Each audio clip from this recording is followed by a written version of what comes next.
अस्सलाम वालेकुम। City eight 10 में खुश आमदीद। मैं हूँ फातिमा नासिर और ऑफ कोर्स इस आज की खूबसूरत सुबह का आगाज एक साथ करते हैं। उम्मीद करती हूँ कि आप लोग सब खैरियत से हैं और अपना बहुत बहुत ख्याल रख रहे हैं एंड कोशिश कर रहे हैं कि जितना हो सके काइंडनेस के साथ पेश आए, क्योंकि हो सकता है आपकी कोई छोटी सी बात, कोई छोटा सा एक्शन किसी और का दिन जो कि शायद परेशानी में या मुश्किल में गुजर रहा हो उसको आसान कर दे। तो हमेशा याद रखें, काइंडनेस के साथ पेश आए। तो बाकायदा तौर पर प्रोग्राम का आगाज करते हैं और सबसे पहले बात करते हैं कि आइंदा 24 घंटे में मौसम के क्या सूरत हाल रहेंगे। अगर बात करें ज़्यादा से ज़्यादा टेम्परेचर की तो 37 डिग्रीज रहेगा और इसी के साथ कम से कम टेम्परेचर रहेगा 26 डिग्रीज। बारिश के हवाले से बात करें तो बहुत कम चांसेस हैं कि आज के दिन में बारिश होगी और हवा भी आज सिर्फ और सिर्फ 5 किलोमीटर पर आवर की रफ्तार से चलेगी।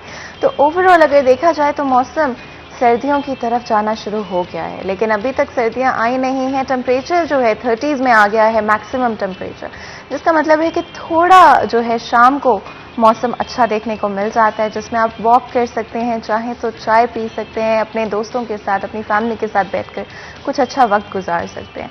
हमारी तो हमेशा यही कोशिश होती है कि हमारा जितना भी वक्त आप लोगों के साथ गुजरता है वो हमेशा खुशगवार हो और हम लोग आप लोगों को अपडेट भी रख सकें। साथ ही साथ इंफॉर्मेशन जो है शहर फैसलाबाद के हवाले से, मौसम के हवाले से आपको हर तरह की इंफॉर्मेशन और अपडेट जो है वो हम देते रहें। अगर वैसे भी बात करें तो आपको पता है हमारी हमेशा कोशिश होती है कि हम आप लोगों के साथ ना सिर्फ कनेक्ट कर पाएँ ऑन स्क्रीन, बल्कि ऑल्सो ऑफ स्क्रीन भी आप लोगों के साथ जो है कनेक्ट कर पाएँ। इससे पहले कि मैं इस तरफ जाऊं कि हम आपके साथ किस तरह से कनेक्शन जो है अपना और मजबूत करेंगे, उससे पहले जानते हैं कि फैसलाबाद शहर में ट्रैफिक के क्या सूरत हाल हैं और अगर आप कहीं आज जाना चाह रहे हैं तो वो किस तरह से आप रूट को प्लान आउट कर सकते हैं। वकास हमारे साथ मौजूद हैं जो कि हमें अपडेट करेंगे ट्रैफिक के हवाले से। अस्सलाम वालेकुम वकास। वालेकुम सलाम। कैसे हैं आप? अल्हम्दुलिल्लाह मैं ठीक ठाक, आप बताइए। मैं बिल्कुल ठीक हूँ। वकास जल्दी से बता दें क्या सूरत हाल है आज ट्रैफिक के फैसलाबाद में। आज फैसलाबाद में ट्रैफिक के हवाले से फातिमा कुछ मुश्किलात जो है वो इसलिए है कि मुख्तलिफ रूट्स जो हैं उनको तब्दील किया गया है। तकरीबन 12 मुकामात हैं जिन्हें चहलम इमाम हुसैन के जुलूस के सिलसिला में जो है बंद किया गया है बैरियर लगा के, और मुतबादल रूट प्लान जो है वो दिया गया है जिला इंतजामिया और ट्रैफिक पुलिस की जानिब से। इस हवाले से मैं बताते चलूँ सबसे अहम जो है कि झंग रोड से टूवर्ड जीसी यूनिवर्सिटी की तरफ आने वाले जो लोग हैं उन सबको जीसी यूनिवर्सिटी से पहले ही राजबा रोड की तरफ जो है वो मोड़ दिया गया है, जबकि 8 बाजारों के दरमियान आने वाली ट्रैफिक जो है उनको बैरियर लगाकर मुख्तलिफ रास्तों से नए राहगुजर जो है वो दिए गए हैं। इस हवाले से सबसे अहम रास्ता जो है कचहरी बाजार गोल का है। कचहरी बाजार गोल से चूंकि जुलूस गुजरेगा तो उस हवाले से कचहरी बाजार गोल, कारखाना बाजार गोल और अमीरपुर बाजार गोल में जो है बाकायदा बैरियर लगाए गए हैं और ट्रैफिक वार्डन की इजाफी नफरी जो है वो वहाँ पे तैनात की गई है। बिल्कुल बताते चलूं कि ट्रैफिक पुलिस ने जो है तकरीबन 12 ऐसे मुकामात हैं मेन शहर के अंदर। अगर जीसी यूनिवर्सिटी की बात की जाए, नरवाला रोड की बात की जाए, तो वहां से गुजरने वाली तमाम तर ट्रैफिक को जो है अमीरपुर बंगला रोड से जो है जेल रोड की तरफ मोड़ दिया गया है। जी ठीक हो गया वकास। और कैनाल रोड और कोहिनूर जरामाला रोड के हवाले से भी बताएगा। जी बिल्कुल। कैनाल रोड की अगर बात की जाए तो canal road smoothly normal routine के मुताबिक चल रहा है, जबकि जड़ावाला रोड पर 2 मुकामात पर मजालस के बायस जो है कुछ देर के लिए बैरियर लगाए गए हैं, जो तकरीबन 12 बजे के करीब वो बैरियर हटा लिए जाएंगे और 12 बजे के बाद जड़ावाला रोड जो है वो बिल्कुल नॉर्मल रूटीन की तरह एज यूजुअल जो है वो चलता रहेगा। ठीक हो गया। Thank you so much Waqas आज हमें अपडेट करने के लिए ट्रैफिक के सूरत हाल के हवाले से। आज सिग्नल्स भी बंद कर दिए गए हैं जो कि आज सुबह 10 बजे के बाद बंद होंगे, तो आपकी आसानी के लिए हम ये अपडेट प्रोवाइड कर रहे हैं ताकि अगर आपने कहीं पर भी जाना है तो आपके लिए रूट चूज करना आसान हो, क्योंकि हो सकता है कि आप जिस तरह से यूजुअली रास्ते में मैप्स का इस्तेमाल कर पाते थे या अपडेट ले पाते थे उस तरह से ना ले पाए। तो आज की ये जो अपडेट है आई रियली होप कि ये हेल्पफुल साबित होगी। और फैसलाबाद शहर के हवाले से बात करें तो ट्रैफिक की सूरत हाल जो है हमने बदलते हुए देखे हैं और ज़्यादा से ज़्यादा ट्रैफिक होती जा रही है, गाड़ियों का रश बहुत ज़्यादा हो गया है और बहुत सारी जगहों पे आपको ब्लॉकेज मिलता ही मिलता है सुबह के वक्त स्पेशली, या फिर ऑफिस के जो औकात होते हैं, या तो फिर 5-6 बजे अगर आप जाएं, स्कूल जब ऑफ हो रहा होता है उस वक्त भी बहुत ट्रैफिक देखने को मिलता है, जिसकी वजह से आपका जो भी ट्रैफिक जो भी आपकी रूट है वो पता होना चाहिए कि कौन सी रूट्स का इस्तेमाल करें, कौन सी रूट्स को अवॉइड करें, ताकि आपका जो ट्रैवल टाइम है उसको हम जितना हो सके कम कर सकें, जितना हो सके आपका जो दिन है उसको आसान ओवरऑल तरीके से जो है हम आप लोगों के लिए चीज़ें आसान से आसान कर सकें और एक और अपडेट इसी के साथ हम आपको प्रोवाइड करेंगे जो ट्रेनों के हवाले से होगी कि आज के दिन में ट्रेन्स के क्या सूरत हाल हैं। हमें पता है कि ट्रेनों के जो वक्त हैं वो हमेशा लेट ही होते हैं, लेकिन अवैस हमारे साथ मौजूद हैं जो कि अपडेट करेंगे हमें इस हवाले से। अस्सलाम वालेकुम अवैस। वालेकुम सलाम। कैसे हैं आप? शुक्र अल्लाह। तो अवैस थोड़ा सा बताइएगा ट्रेनों के हवाले से क्या सूरत हाल है। आज बिल्कुल आज की ट्रेनें जो हैं वो घंटों तक से फैसलाबाद रेलवे स्टेशन पर पहुंच रही है। लाहौर से बरारा फैसलाबाद कराची जाने वाली कराची एक्सप्रेस 5 घंटे 30 मिनट लेट पहुंची है। कराची से बरारा फैसलाबाद लाहौर जाने वाली शाह हुसैन 7 घंटे 20 मिनट लेट। रावलपिंडी से बरारा कराची जाने वाली पाकिस्तान एक्सप्रेस आज 4 घंटे ताखीर से पहुंची है। रावलपिंडी से बरारा कराची जाने वाली सर सैयद एक्सप्रेस इसके औकात में कुछ जो है वो बेहतरी देखने में आ रही है। ये सिर्फ 2 घंटे जो है वो तकलीफ का शिकार रही है। मिलत एक्सप्रेस 3 घंटे 20 मिनट लेट रही है। लाहौर से कराची जाने वाली गौरी एक्सप्रेस जो है वो 3 घंटे तकलीफ का शिकार रही है। पेशावर से कराची जाने वाली रहमान बाबा एक्सप्रेस 4 घंटे तकलीफ का शिकार रही है। तो ट्रेनों का मुसाफिरों को बदस्तूर घंटों इंतजार करना पड़ता है। रोजाना की बुनियाद पर फैसलाबाद रेलवे स्टेशन पर 9 ट्रेनें आती हैं। 9 में से जो है वो 2 ट्रेनों के औकातकार कुछ पिछले दिनों की हिसाब से जो है वो बेहतरी देखने में मिल रही है। जिसमें सर सैयद एक्सप्रेस है और रहमान बाबा एक्सप्रेस है। तो मुसाफिर जानब से यही मुतालबा किया जा रहा है कि ट्रेनों के औकातकार में बेहतरी लाई जाए ताकि मुसाफिर जो है वो अपनी मनाजिल पर वक्त पर पहुंच सकें। बिल्कुल अवैस, और डेफिनेटली अगर कोई पैसेंजर जो है वो कंप्लेन करना चाहता है तो क्या कोई तरीका है कि कंप्लेन को फॉरवर्ड किया जा सकता है, और कंप्लेन एक दफा कर दी जाती है तो उस पर क्या कोई एक्शन भी लिया जाता है? बिल्कुल फैसलाबाद रेलवे स्टेशन पर अगर किसी इंतजामी अमूर में गफलत मुसाफिर देता है आपको assistant operating officer railway station पर उसको जो है वो कंप्लेन दे सकता है। मगर ट्रेनों के औकातकार में जो तब्दीली नहीं आ रही इसकी मुसाफिर जो है वो अक्सर का एहतजाज भी करते हैं। हम उनका एहतजाज कवर भी करते हैं। वो कंप्लेन अगर असिस्टेंट ऑपरेटिंग ऑफिसर को देगा तो उसकी इतनी अथॉरिटी नहीं कि वो इसमें बेहतरी ला सके। ये वजारत के रेलवे के लेवल पर जो है वो इसकी कंप्लेन करना होगी जो लाहौर हेडक्वार्टर में की जा सकती है। ट्रेनों के औकातकार में जो है वो बेहतरी लाई जा सके, मगर इसके बावजूद जो है वो किसी किस्म की तब्दीली। जी, मुझे लगता है कि कॉल जो है वो डिस्कनेक्ट हो गई है। बहुत बहुत शुक्रिया अवैस, आपने हमें अपडेट किया ट्रेनों की सूरत हाल के हवाले से। एंड अगर आप कोई भी अपना ट्रैवल प्लान कर रहे हैं ट्रेनों के ज़रिए तो आपको ये चीज़ माइंड में रखनी पड़ेगी कि ट्रेन्स जो हैं बहुत लेट चलती हैं और बहुत लेट पहुंचती हैं। तो अगर तो कोई जल्दी नहीं है और कोई वक्त की पाबंदी नहीं है तो ट्रेनों पे सफ़र किया जा सकता है, लेकिन हमें पता है कि यही मामूल बन चुका है, यही एक यूजुअल चीज़ बन चुकी है जहां पे इंतज़ामिया की तरफ से बिल्कुल इग्नोर कर दिया जाता है इस चीज़ को कि अवाम को कितना सफ़र करना पड़ रहा है, अवाम को कितनी मुश्किलात का सामना करना पड़ रहा है। लेकिन हम आगे बढ़ते हैं और बात करते हैं कुछ इस हवाले से भी कि आपका और हमारा कनेक्शन, जैसे कि मैं इस अपडेट से पहले बात कर रही थी कि किस तरह से इसको और मजबूत किया जा सकता है। आपने देखा होगा कि लास्ट वीक हमारे शो में बहुत ही टैलेंटेड फ्री स्टाइल फुटबॉलर भी मौजूद थे जिन्होंने हमें ज्वाइन किया था। अगर आप भी चाहते हैं कि आप कोई भी जो आपका टैलेंट है, कोई भी आपकी हॉबी है जो कि आपको लगता है कि ना सिर्फ आप तक महदूद रहनी चाहिए बल्कि हमारी ऑडियंस के साथ शेयर होनी चाहिए, हमारी टीम के साथ शेयर होनी चाहिए, तो नंबर आप लोगों की स्क्रीन पर दिया जा रहा है जिसके ऊपर आप हमें 30 सेकंड की वीडियो बनाकर भेज सकते हैं। चाहे वो आपकी सिंगिंग का टैलेंट हो, एक्टिंग का टैलेंट हो, कोई भी आपके अंदर जो टैलेंट है, चाहे वो लिखने का टैलेंट ही क्यों ना हो, कोई शायरी अगर आप बड़े खूबसूरत अल्फाज में लिख सकते हैं, या कोई ऐसा स्पोर्ट है जो कि इतना कॉमन नहीं है, अनयूजुअल है और आप बहुत अच्छा खेल सकते हैं, कोई म्यूजिकल इंस्ट्रूमेंट है जो कि आप बहुत अच्छा बजाते हैं, तो वो भी हमारे शो में शोकेस किया जाएगा। और हो सकता है कि जिस तरह से last week free style footballer को बुलाया गया था हमारे शो में, उसी तरह आपको भी मौका दिया जाए, हमारे शो का हिस्सा बने और हमारी ऑडियंस के साथ जो है आप भी बातचीत कर सके और डिस्कशन का हिस्सा हमारे शो से, हमारे स्टूडियो से आप भी बन सकते हो। तो लाजमी तौर पे 30 सेकंड की वीडियो बनाकर आप हमें सेंड कर सकते हैं।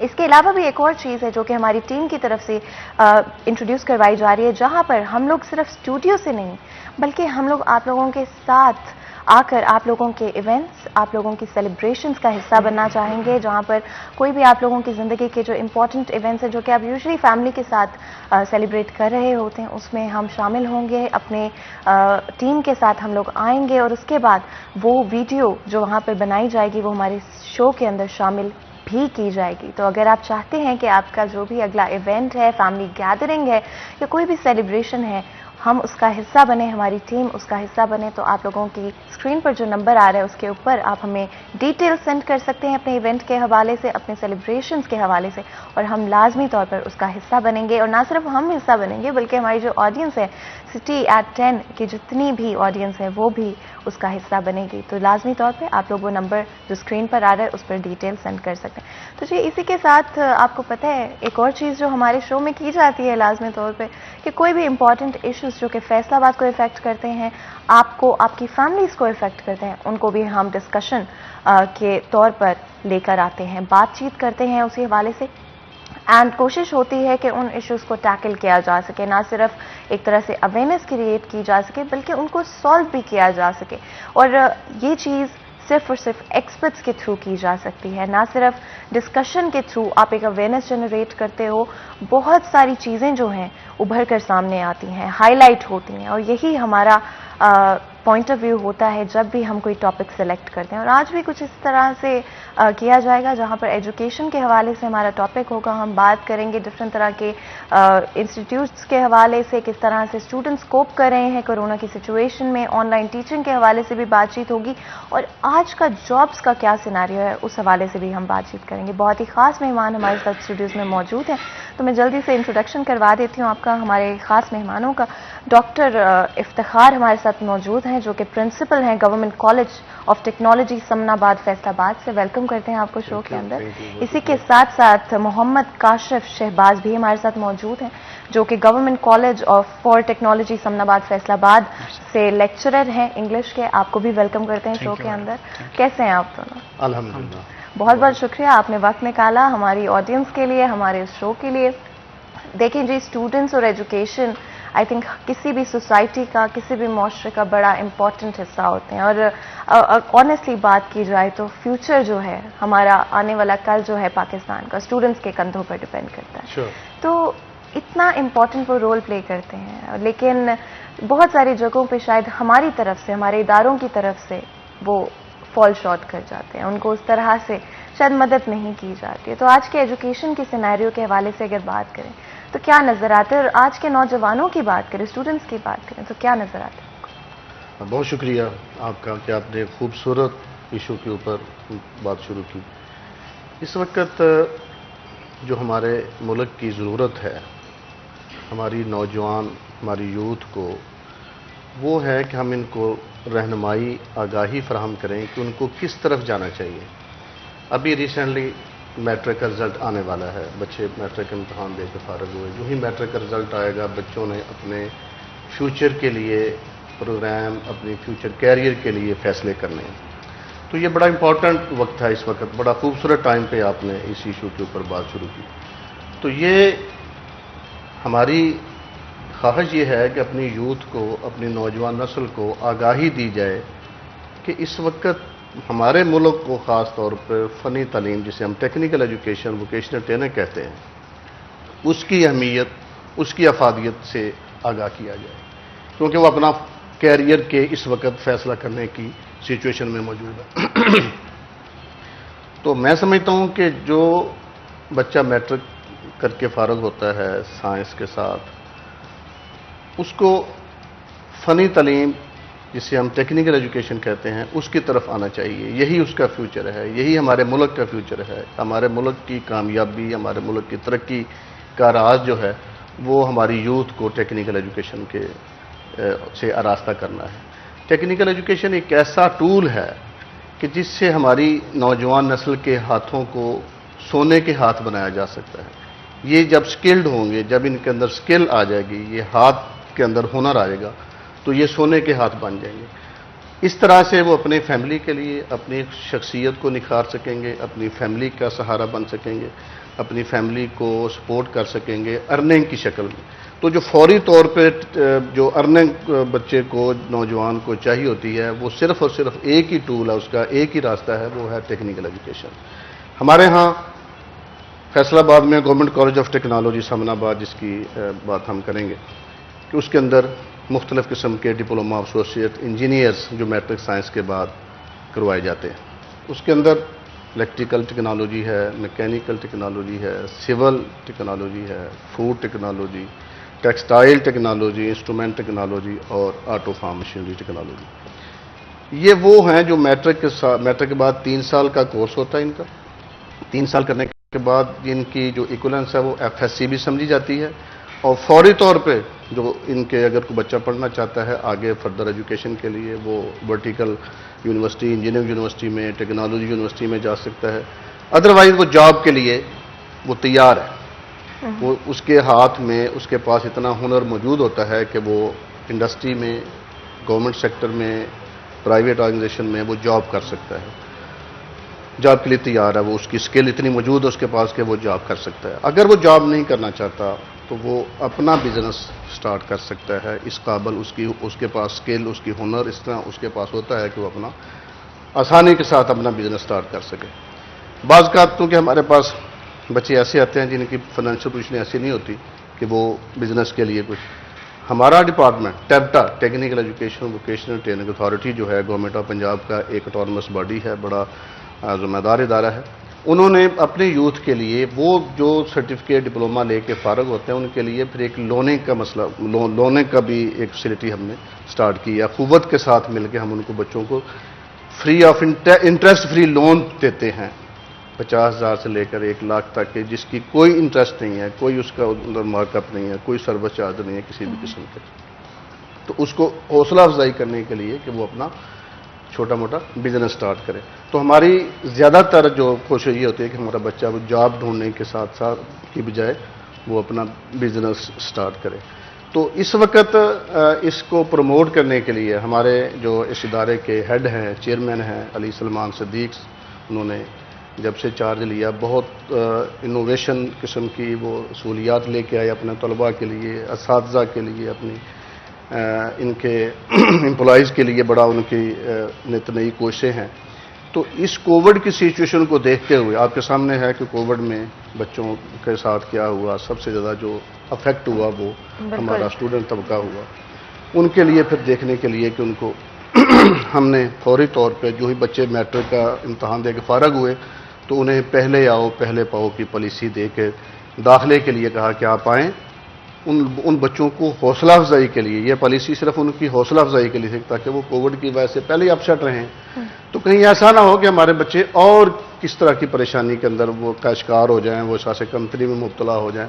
उनको फौरी तौर पर इन्होंने इनके इस फैसले ने वेलकम किया। हमने फौरी तौर पर अपने इदारों के अंदर स्टॉल्स लगाए, अपने ब्रोशर वगैरह तकसीम किए मुख्तलिफ जगहों पर, जहाँ पे रश वाली जगह हैं, बाज़ार हैं, मुख्तलिफ चीज़ें हैं, वहाँ पे हमने इनको वेलकम करने के लिए कि आएँ, फौरी तौर पर आएँ और इदारे के अंदर आके अपना दाखिला इंश्योर करें और इनकी जो है वो आगे क्लासेस का भी स्टार्ट करें। और मैं चाहूँगी अगर हम थोड़ा सा इस हवाले से भी बात कर सकें कि स्किल्ड लेबर की shortage at the moment Pakistan में है, कितना बड़ा इशू है और इसको सॉल्व करने के लिए क्या इकदाम करने पड़ेंगे? स्किल्ड जो लेबर है इसकी कमी इसलिए है कि हमारे यहाँ जो गवर्नमेंट के इदारे हैं उनकी तादाद जो है टेक्निकल इदारों की वो कम है, और वहाँ पे स्किल्ड लेबर के लिए जो सहूलियात हम दे रहे हैं वो इंटरनेशनल स्टैंडर्ड के मुताबिक दे रहे हैं, जो कि शहर में मौजूद दूसरे जो प्राइवेट इदारे हैं उनमें वो सहूलियात मौजूद नहीं है। मीन्स कि थोड़ा ये सेग्रीगेट हो गया है और दिन ब दिन जो है इसकी मांग जो है वो मज़ीद जो है वो बढ़ती जा रही है। इसलिए हम चाह रहे हैं कि ज़्यादा से ज़्यादा जो स्टूडेंट्स हैं वो टेक्निकल एजुकेशन में जो है अपने आप को इनरोल करवाएं और मुल्क के लिए एक असासा साबित हो और मुल्क की तरक्की के अंदर जो है ये भी एक अहम रोल जो है वो अदा करें। बिल्कुल। और unemployment is also a very huge issue at the moment, जहाँ पर एक तरफ हम चाहते हैं कि बच्चे और ज़्यादा टेक्निकल एजुकेशन की तरफ आएँ, एक सर्टन फील्ड में बहुत ज़्यादा ग्रेजुएट्स होने की वजह से बहुत सारे स्टूडेंट्स सफ़र भी करते हैं। उस हवाले से क्या किया जाए? उस हवाले से हमें कॉलेजेस में जो है जॉब प्लेसमेंट सेल जो है उनको बनाना चाहिए। जैसा कि हमारा टैप्टा जो इदारा है, इसमें तमाम टेक्निकल के जो कॉलेजेस हैं वहाँ पे जॉब प्लेसमेंट सेल मौजूद हैं, और वहाँ पर हर इंस्टीट्यूट में एक जो है रिप्रेजेंटेटिव बिठाया गया है, जो जिसको जॉब प्लेसमेंट ऑफिसर का हमने जो है नाम दिया है। वो वक्तन फ़वक्तन जो है डिफरेंट जो इंडस्ट्रीज़ हैं उनके साथ राब्ते में रहता है, और हमारी कोशिश होती है कि हम जल्द से जल्द एज अर्ली एज पॉसिबल अपने बच्चों को वहाँ पे अकोमोडेट बिल्कुल, करवा एंड सकें। एब्सोल्युटली आई थिंक आज का टॉपिक बहुत बहुत इंपॉर्टेंट है। जब हम ब्रेक से वापस आएंगे तो हम लाइव कॉल्स भी लेंगे, लेकिन इस डिस्कशन को कंटिन्यू करेंगे एक छोटी सी ब्रेक के बाद। तो कहीं मत जाइएगा, हमारे साथ रहेगा। Will be right back.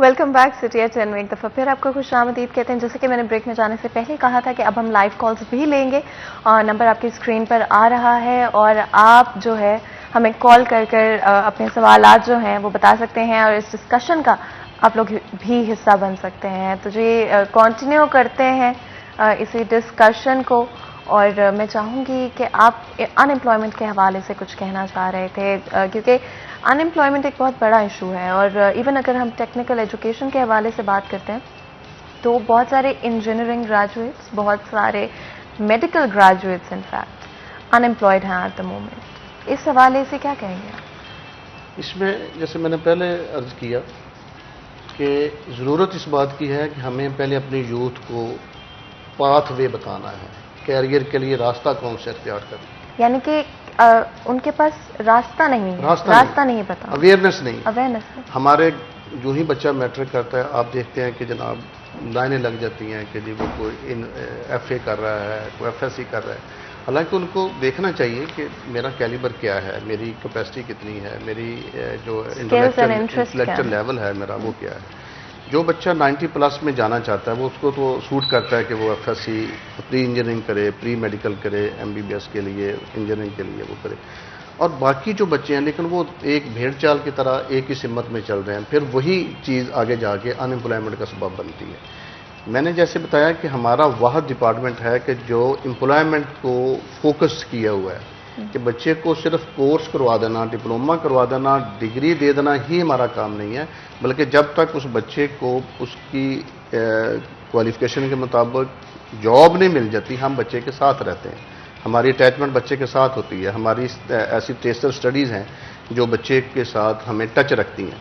हम बच्चे को जो ही हमारा बच्चा डिग्री करके, डिप्लोमा करके फ़ारग होता है, हम उसको पूरा कैरियर की काउंसलिंग करते हैं कि आप आएँ। हम जॉब फेयर करते हैं अपने इदारे के अंदर, मुख्तलिफ इंडस्ट्री को, रीनोन इंडस्ट्री को इनवाइट करके अपने इदारे के अंदर उनके इंटरव्यूज़ करवाते हैं, अपने बच्चे को तैयार करते हैं इंटरव्यू के लिए। जब बच्चा हमारा भरपूर तैयारी के साथ इंटरव्यू में शामिल होता है, हमारे असातिज़ा उसको पहले पूरी एक्सरसाइज करवा चुके होते हैं कि आपने CV कैसे तैयार करना है, आपने इंटरव्यू कैसे देना है, स्किल्स कौन सी हैं जिसकी मार्केट में ज़रूरत है। वो फिर जब इंडस्ट्री के लोग जॉब फेयर की शक्ल में हमारे इदारे में आके अपना स्टॉल लगाते हैं, वो अपने लोगों को, बच्चों के इंटरव्यू करते हैं। अगर उनकी टेस्ट रिटन टेस्ट की अगर उनकी फॉर्मेलिटी है तो वो भी हम उनको पूरी तौर पर सहूलत फराहम करते हैं। पूरा रिटन टेस्ट करने के बाद फिर वो इंटरव्यू करते हैं। इंटरव्यू करने के बाद हमारे बच्चों को फौरी तौर पर वहाँ पे जॉब दे भी देते हैं, और अगर उनके पास जॉब फौरी तौर पे नहीं है तो वो कुछ अरसे के लिए अपना डाटा बैंक बना लेते हैं। जो ही उनके पास जॉब्स आती हैं तो हमारे बच्चों को वहाँ पे कॉल कर लेते हैं। तो ये पूरा एक सिस्टम है। इसी तरह मैं अर्ज़ कर रहा हूँ कि हमारे यूथ को ज़रूरत इस बात की है कि उनको बताया जाना चाहिए, ये पूरा पीक टाइम है, राइट टाइम है, इस वक्त उनकी काउंसलिंग की जाए, उनकी गाइडेंस की जाए, उनको कैरियर के लिए बताया जाए कि ये रास्ता है, वाहद टूल है जो एम्प्लॉयमेंट की तरफ ले जाता है, वो टेक्निकल एजुकेशन है। बिल्कुल, और डेफिनेटली जहाँ पर unemployment is a very huge issue, इसी के साथ साथ जैसे कि आपने कहा जॉब स्किल्स बड़ी ज़रूरी होती हैं। इस हवाले से किस तरह से बच्चों को बेटर ट्रेन किया जा सकता है कि वो जब भी फील्ड के अंदर जाएं तो उनके पास वो स्किल्स मौजूद हों? जॉब स्किल्स जो है, इसके लिए बच्चों की ऑन जॉब जो ट्रेनिंग है वो ड्यूरिंग स्टडीज़ ही जो है उसका सिलसिला जो है वो शुरू कर देना चाहिए, ताकि बच्चे जब फील्ड में जाएं तो उनके लिए कोई भी चीज़ नई ना हो। इसी तरह हमारा जो टेक्निकल एजुकेशन इदारा है, इसमें ऑन जॉब ट्रेनिंग जो है, ऑन जॉब ट्रेनिंग का पार्ट है। हमारी स्टडी का पार्ट है ऑन जॉब ट्रेनिंग। हमारी जो ही बच्चा अभी उसकी एजुकेशन मुकम्मल हो रही होती है तो हमारी इंटर्नशिप की शक्ल में, ऑन जॉब ट्रेनिंग की शक्ल में इंडस्ट्री में हम बच्चे को भेजते हैं। हमारा बच्चा जहाँ के इंडस्ट्री के इन्वायरमेंट से भी लर्न करता है। ड्यूरिंग स्टडी भी हमारी जो एक्टिविटीज़ हैं उसमें हम गेस्ट स्पीकर को बुलाते हैं। इंडस्ट्री से हमारे जो रिनोन्ड इंडस्ट्री हैं वहाँ से उनके ऑनर, उनके हाई ऑप्स जो हैं वो हमारे बच्चों को आके एज ए गेस्ट स्पीकर भी गाइड करते हैं और अपनी सक्सेस स्टोरीज शेयर करते हैं, ताकि हमारा बच्चा जो है वो यहीं पे बैठ के कॉन्फिडेंट हो जाए कि मैं जिस रास्ते पे निकला हूँ ये कोई बंद गली नहीं है, ये कामयाबी के रास्ते हैं। और जितने रिनोन्ड इंडस्ट्रियलिस्ट हैं जब वो अपने आके एक्सपीरियंस हमारे बच्चों से as a guest speaker share करते हैं तो हमारे बच्चों की हौसला अफजाई होती है, उनके अंदर कॉन्फिडेंस आता है। तो ये सारी एक्टिविटी हम अपने 3 साल का जो हमारा कोर्स है बच्चे के साथ साथ हम उनकी कर रहे होते हैं और हमारा बच्चा पूरी ग्रूमिंग के साथ आगे इंडस्ट्री में जाता है। इसके साथ साथ हमने कुछ शॉर्ट कोर्स भी बच्चे को करवाते हैं। अब अपने बच्चे को वो दौरान 3 साल भी कर सकता है, उसके बाद भी कर सकता है। फॉर एग्जांपल हमारा एक कोर्स है English language and personality grooming. उसके अंदर जब बच्चे को, आप जानते हैं कि जब बच्चे ने बाहर निकलना है तो उसको स्पीकिंग का भी इशू बनेगा, लैंग्वेज का भी मसला बनेगा, उसके इंटरव्यू का अगर फर्ज करो कोई ऐसी जॉब है, फॉरेन की कोई जॉब है तो उसमें ज़ाहिर है वो इंटरव्यू के लिए इंग्लिश लैंग्वेज का सहारा उसको लेना पड़ेगा। इंग्लिश लैंग्वेज भी उसकी हम इम्प्रूव करते हैं, बल्कि उसके साथ साथ पर्सनैलिटी ग्रूमिंग भी हम उसकी, वो उसी कोर्स का हिस्सा है कि हमने पर्सनैलिटी को भी ग्रूम करना है। रिसेंटली हमारे, जैसे मैंने चेयरमैन की बात की, हमारे चेयरपर्सन अली सलमान सिद्दीक जब उन्होंने ज्वाइन किया तो उन्होंने देखा कि ये चीज़ें कुछ हमारी ऐसी हैं कि जिनको हम मज़ीद इम्प्रूवमेंट करने की ज़रूरत है। उसमें सबसे बड़ी बात जो थी वो हमारा जो कोर्स था पहले उर्दू में था, डिप्लोमा एसोसिएट इंजीनियरिंग का, जिसकी वजह से हमारे बच्चों को फील्ड के अंदर जाके काफ़ी मसाइल का शिकार करना पड़ता। उन्होंने पिछले साल ये डिसाइड किया कि हम एफएससी की तर्ज के ऊपर अपने बच्चों को उसी तरह मीडियम ऑफ इंस्ट्रक्शन यहीं से इंग्लिश कर दें, ताकि हमारे बच्चों के अंदर वो कॉन्फिडेंस जो उनके अंदर होना चाहिए वो यहीं पे हम उसको बिल्डअप करते हैं। तो ये बड़ा खूबसूरत फैसला था इसमें कि हमारे बच्चे की जो क्वालिफिकेशन है वो भी इम्प्रूव होगी और उसके साथ साथ उनकी जो उनकी कम्युनिकेशन स्किल्स हैं जिनकी हमें जाके प्रैक्टिकल फील्ड के अंदर ज़रूरत पड़ती है तो वो भी साथ साथ इम्प्रूव। बिल्कुल। और इंग्लिश लैंग्वेज मैं कुछ ऐड करना चाहूँगा। बिल्कुल, और मैं ये भी चाहूँगी अगर हम थोड़ा सा इस बारे में भी बात कर सकें, इंग्लिश लैंग्वेज जैसे कि आपने भी बात की कि कितनी इम्पोर्टेंट है किसी भी स्टूडेंट के लिए जिसने कल जाकर अपना कंट्रीब्यूशन पे करना है, उसके लिए कितनी ज़रूरी है? इंग्लिश जो है ये एक इंटरनेशनल लैंग्वेज है और किसी भी कंट्री को फ्लरिश करने के लिए इंटरनेशनल लैंग्वेज से अवेयर होना जो है वो बहुत ज़रूरी है, ख़ासतौर पर उसकी यंग जनरेशन को। क्योंकि हमारे पाकिस्तान में जो मशीनरी इक्विपमेंट वगैरह हम कुछ जो पाकिस्तान में मैन्युफैक्चर करते हैं, इसके अलावा बहुत से ऐसा इक्विपमेंट है जो हम बाहर से जो है इंपोर्ट करते हैं। उनके मैनुअल्स जो है हमारे बच्चों ने पढ़ने होते हैं, उनको चलाने का जो तरीक़ाकार है उसको सारा देखना होता है। तो जी तो हमारे साथ एक कॉलर भी मौजूद हैं, तो पूछते हैं क्या सवाल है उनका। अस्सलाम वालेकुम। वालेकुम अस्सलाम। कैसे हैं आप? ठीक ठाक, आप सुनाएं? मैं बिल्कुल ठीक हूँ अल्हम्दुलिल्लाह। आप बताइएगा क्या सवाल पूछना चाहेंगे? मेरा सवाल ये है कि मेरी बेटी और बेटा मैट्रिक कर गए हैं जी, और हम गरीब खान से तल्लुक रखते हैं। मेरा बंदा रोजाना मेहनत मजदूरी करता है जी, और हम बहुत परेशान हैं कि आप बच्चों का क्या कितना पढ़ा सकते हैं। जी जी। और बच्चे भी परेशान है, वो चाहते हैं हम कुछ करें लेकिन हमारा हालात ठीक नहीं है। ठीक है, बिल्कुल। आप कुछ पूछना चाहेंगे? मैं बिल्कुल जी, इनको अगर इनके हालात ऐसे हैं तो हम उनको वेलकम करते हैं, हमारे इदारे में तशरीफ़ लाएं। हम उनके मुताबिक, उनकी इंटरेस्ट के मुताबिक उनको कोर्स करवाएंगे, उनका खर्चा भी हम उठाएंगे। ऐसी कोई बात नहीं, अगर बच्चा पढ़ना चाहे तो हमारे पास ऐसी चीज़ें, ऐसी सहूलियात मौजूद हैं, हम उनको बिल्कुल वेलकम करेंगे। बच्ची है, बेटी है, वो भी आए हमारे पास। और हमारे पास ऐसे भी कोर्सेज हैं, अगर आपके पास टाइम 3 साल नहीं है, हम प्रेफर तो करेंगे 3 साल का वो कोर्स करें। अगर 3 साल का टाइम नहीं है तो हमारे पास 3 महीने 6 महीने के कोर्स भी मौजूद हैं, जो करके बच्ची या बच्चा फौरी तौर पे अपने तौर पे जॉब भी ले सकती है और अपना काम करना चाहे। जैसे कुकिंग का हमारे पास बहुत अच्छा कोर्स है बच्ची के लिए। बहुत बहुत शुक्रिया, आपने कॉल की और इसी सवाल का जवाब जो है हम आपको और भी अगर आप कुछ बताना चाहें तो आप प्लीज़ इस पर। इसमें मज़ीद फर्दर मैं ऐड करना चाहूँगा कि जैसे मेरी बहन ने सवाल किया कि हमारे पास उस तरह की पढ़ाने की फैसिलिटी बिल्कुल वो नहीं है। और ये सिर्फ एक घर का मसला नहीं है, इसलिए हमारे जो कॉलर्स हमें कॉल करते हैं, आई थिंक बहुत सारे ऐसे मसाइल होते हैं जो कि एक इंसान के नहीं होते हैं, बहुत सारे और लोग भी उसी से गुजर रहे होते हैं। बिल्कुल, यही हमारे इदारे का मैंडेट ही ये है, जो हमारा टेक्निकल एजुकेशन वोकेशनल ट्रेनिंग इदारा है गवर्नमेंट ऑफ पंजाब का, उसका मैंडेट ही है कि हमने अपनी उस यूथ को लेके चलना है।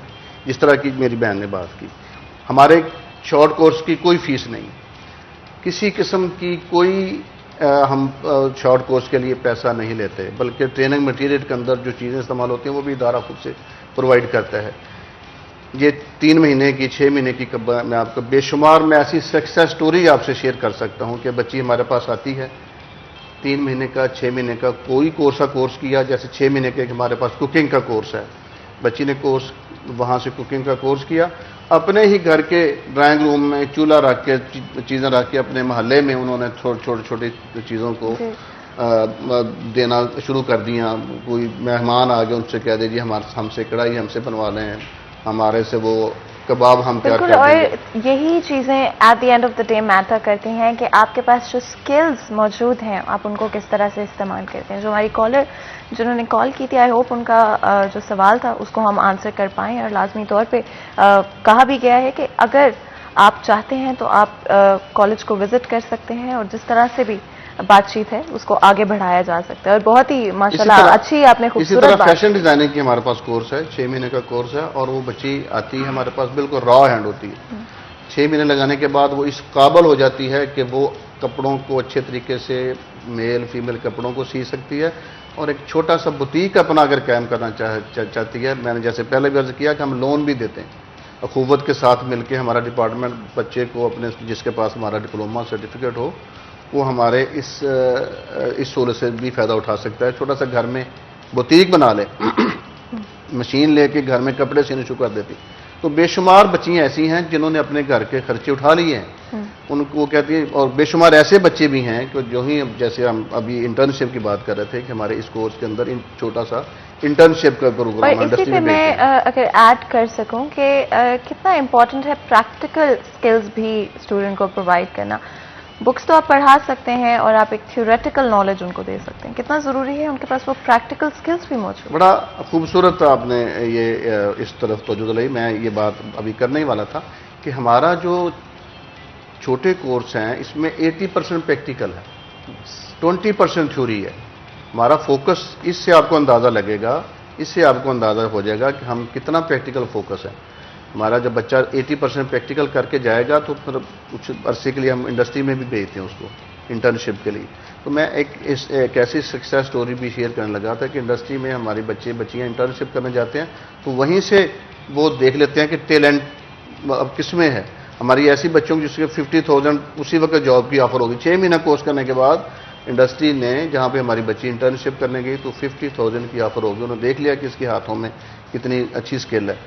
20 से लेकर 30, 40, 50 तक हमारे बच्चों को उसी वक्त ऑफर मिल जाती है। लेकिन शर्त यह है कि स्किल के अंदर आपका वो जो एक पेशेंस है वो उस तरह का वो आपके अंदर होना चाहिए कि मैंने कुछ सीखना है। बिल्कुल। और काशिफ, मैं चाह रही हूँ कि कोरोना में बहुत सारे स्टूडेंट्स ने सफ़र किया है। अगर एजुकेशन सेक्टर की बात करें तो प्रॉबेबली सबसे ज़्यादा इम्पैक्ट इसी सेक्टर पर, एजुकेशन सेक्टर पर पड़ा। क्या किया जा रहा है, किस तरह से जो स्टूडेंट्स अभी ग्रेजुएट हो रहे हैं या करंटली जो है अपनी तालीम ख़त्म करने की तरफ आ रहे हैं, क्या इम्पैक्ट होगा और उन पर क्या स्ट्रैटेजी है, चीज़ों को किस तरह से वो लेकर चल सकते हैं? ऑनलाइन टीचिंग ने जो है इस मसले का हल निकालने की काफ़ी हद तक जो है वो कोशिश की है, और बहुत से इंस्टीट्यूट्स में जो है ऑनलाइन टीचिंग जो है वो चल भी रही है, जो इस कमी को पूरा कर रहे हैं। हमारे कॉलेज ने भी बिल्कुल इसी तरह किया है। कोरोना के डेज़ में जो है वो ऑनलाइन टीचिंग पर जो है बहुत ज़्यादा फोकस किया है। बच्चों ने घर बैठे हमने लेक्चर्स रिकॉर्ड करके अपने चैनल, कॉलेज के चैनल जो है उसके ऊपर अपलोड किए और वहाँ से बच्चों ने लर्निंग जो है हासिल की है। और जैसे सर ने बताया कि हमारा जो है 80% जो है वो कोर्स जो है वो प्रैक्टिकल है और 20% थ्योरेटिकल है। इसमें टीचर्स ने जो है प्रैक्टिकल मशीनरी के ऊपर प्रैक्टिकल करके उसकी वीडियोस बना के वो बच्चों के साथ शेयर की हैं, और इस तरह बच्चों ने घर बैठे ही जो है उस प्रैक्टिकल की जो कमी है उसको भी पूरा करने की हमने कोशिश की है। बिल्कुल, और इसी डिस्कशन को आगे भी बढ़ाएंगे, लेकिन उससे पहले एक छोटा सा ब्रेक लेंगे और ब्रेक के बाद हाजिर होंगे। कहीं मत जाइएगा, हमारे साथ रहिए।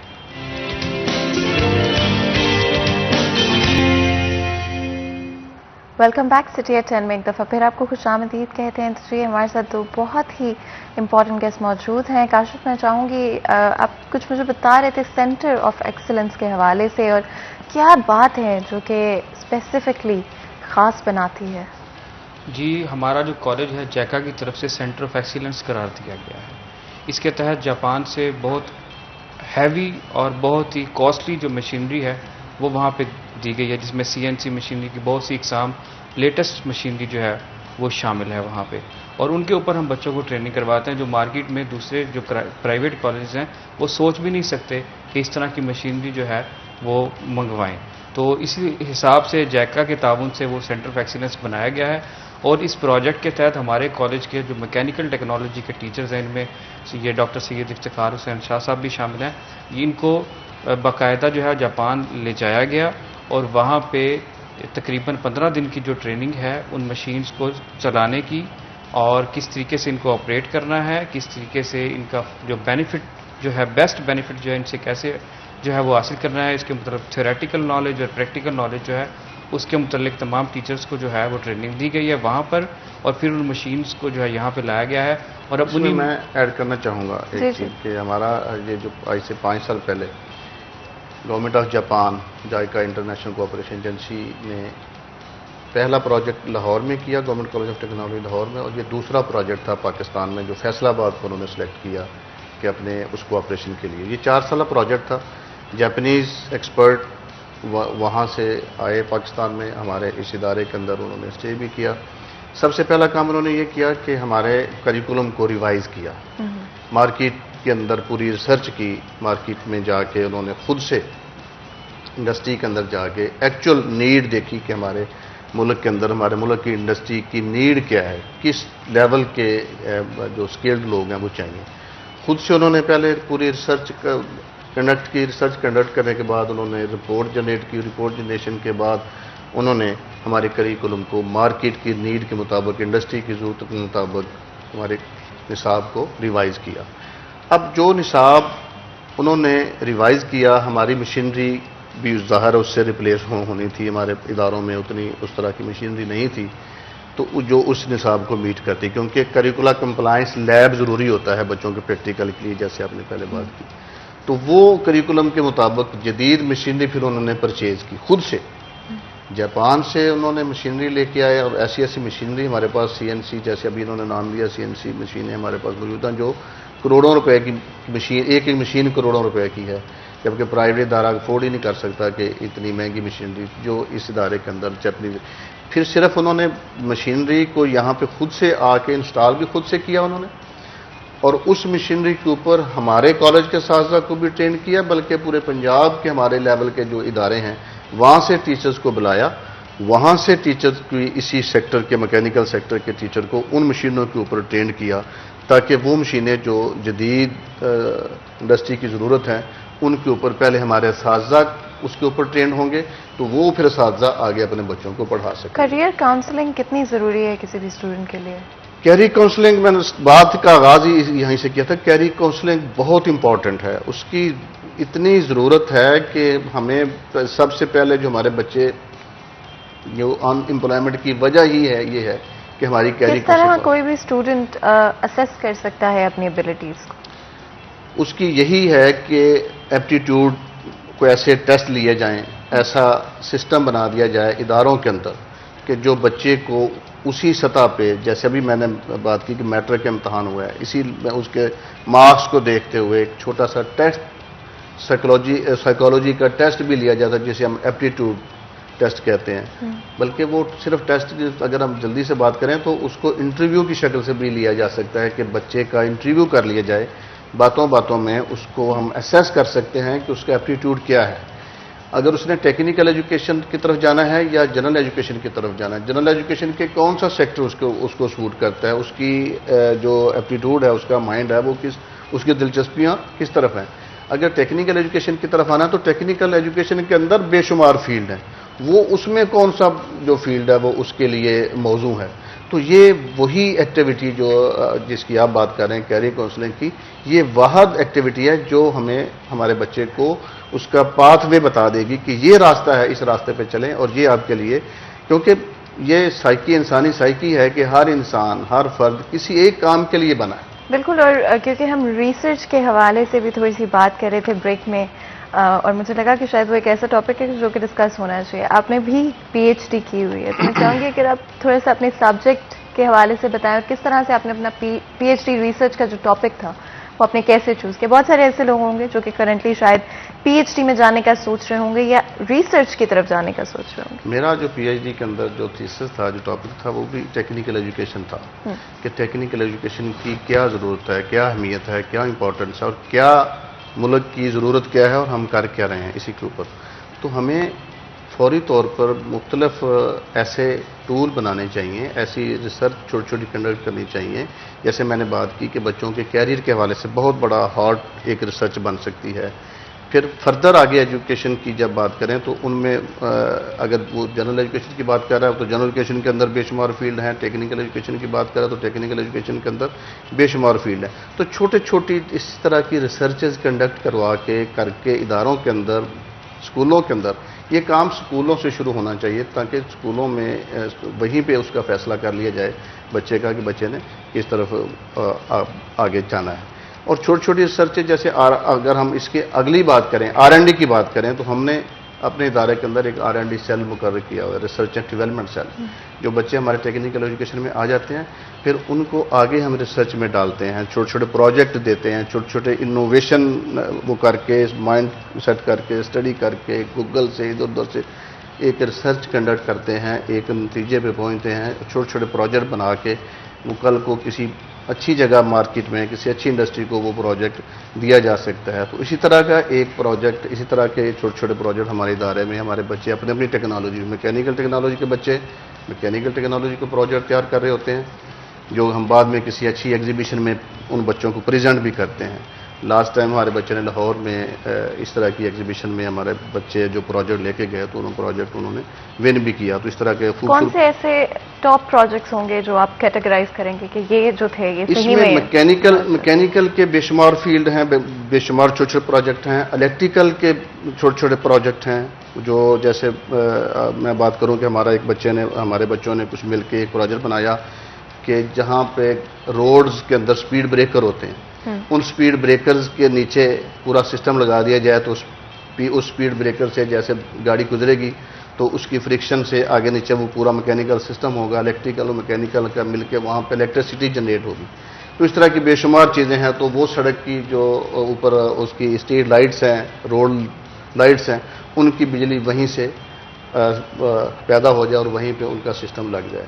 इस तरह सोलर पे हम चले गए हैं। सोलर के छोटे छोटे ऐसे प्रोजेक्ट हैं जो बच्चों ने तैयार किए और वो बिल्कुल फ्री ऑफ कास्ट है, मतलब एक बार लगाने का खर्चा है, उसके बाद कोई बिल नहीं है, कोई उसकी बिल्कुल। और आई थिंक आज हम लोग स्पेसिफिकली एजुकेशन के हवाले से बहुत सारी चीज़ें डिस्कस कर पाए हैं और आप दोनों का बहुत बहुत शुक्रिया अदा करते हैं कि आपने टाइम निकाला और बहुत ही इंटरेस्टिंग डिस्कशन है जो आज हम लोग कर सकें। बहुत बहुत शुक्रिया आप दोनों का एक दफ़ा फिर, और एक छोटा सा ब्रेक लेंगे यहाँ पर और ब्रेक के बाद हाजिर होंगे। कहीं मत जाइएगा, हमारे साथ रहिएगा।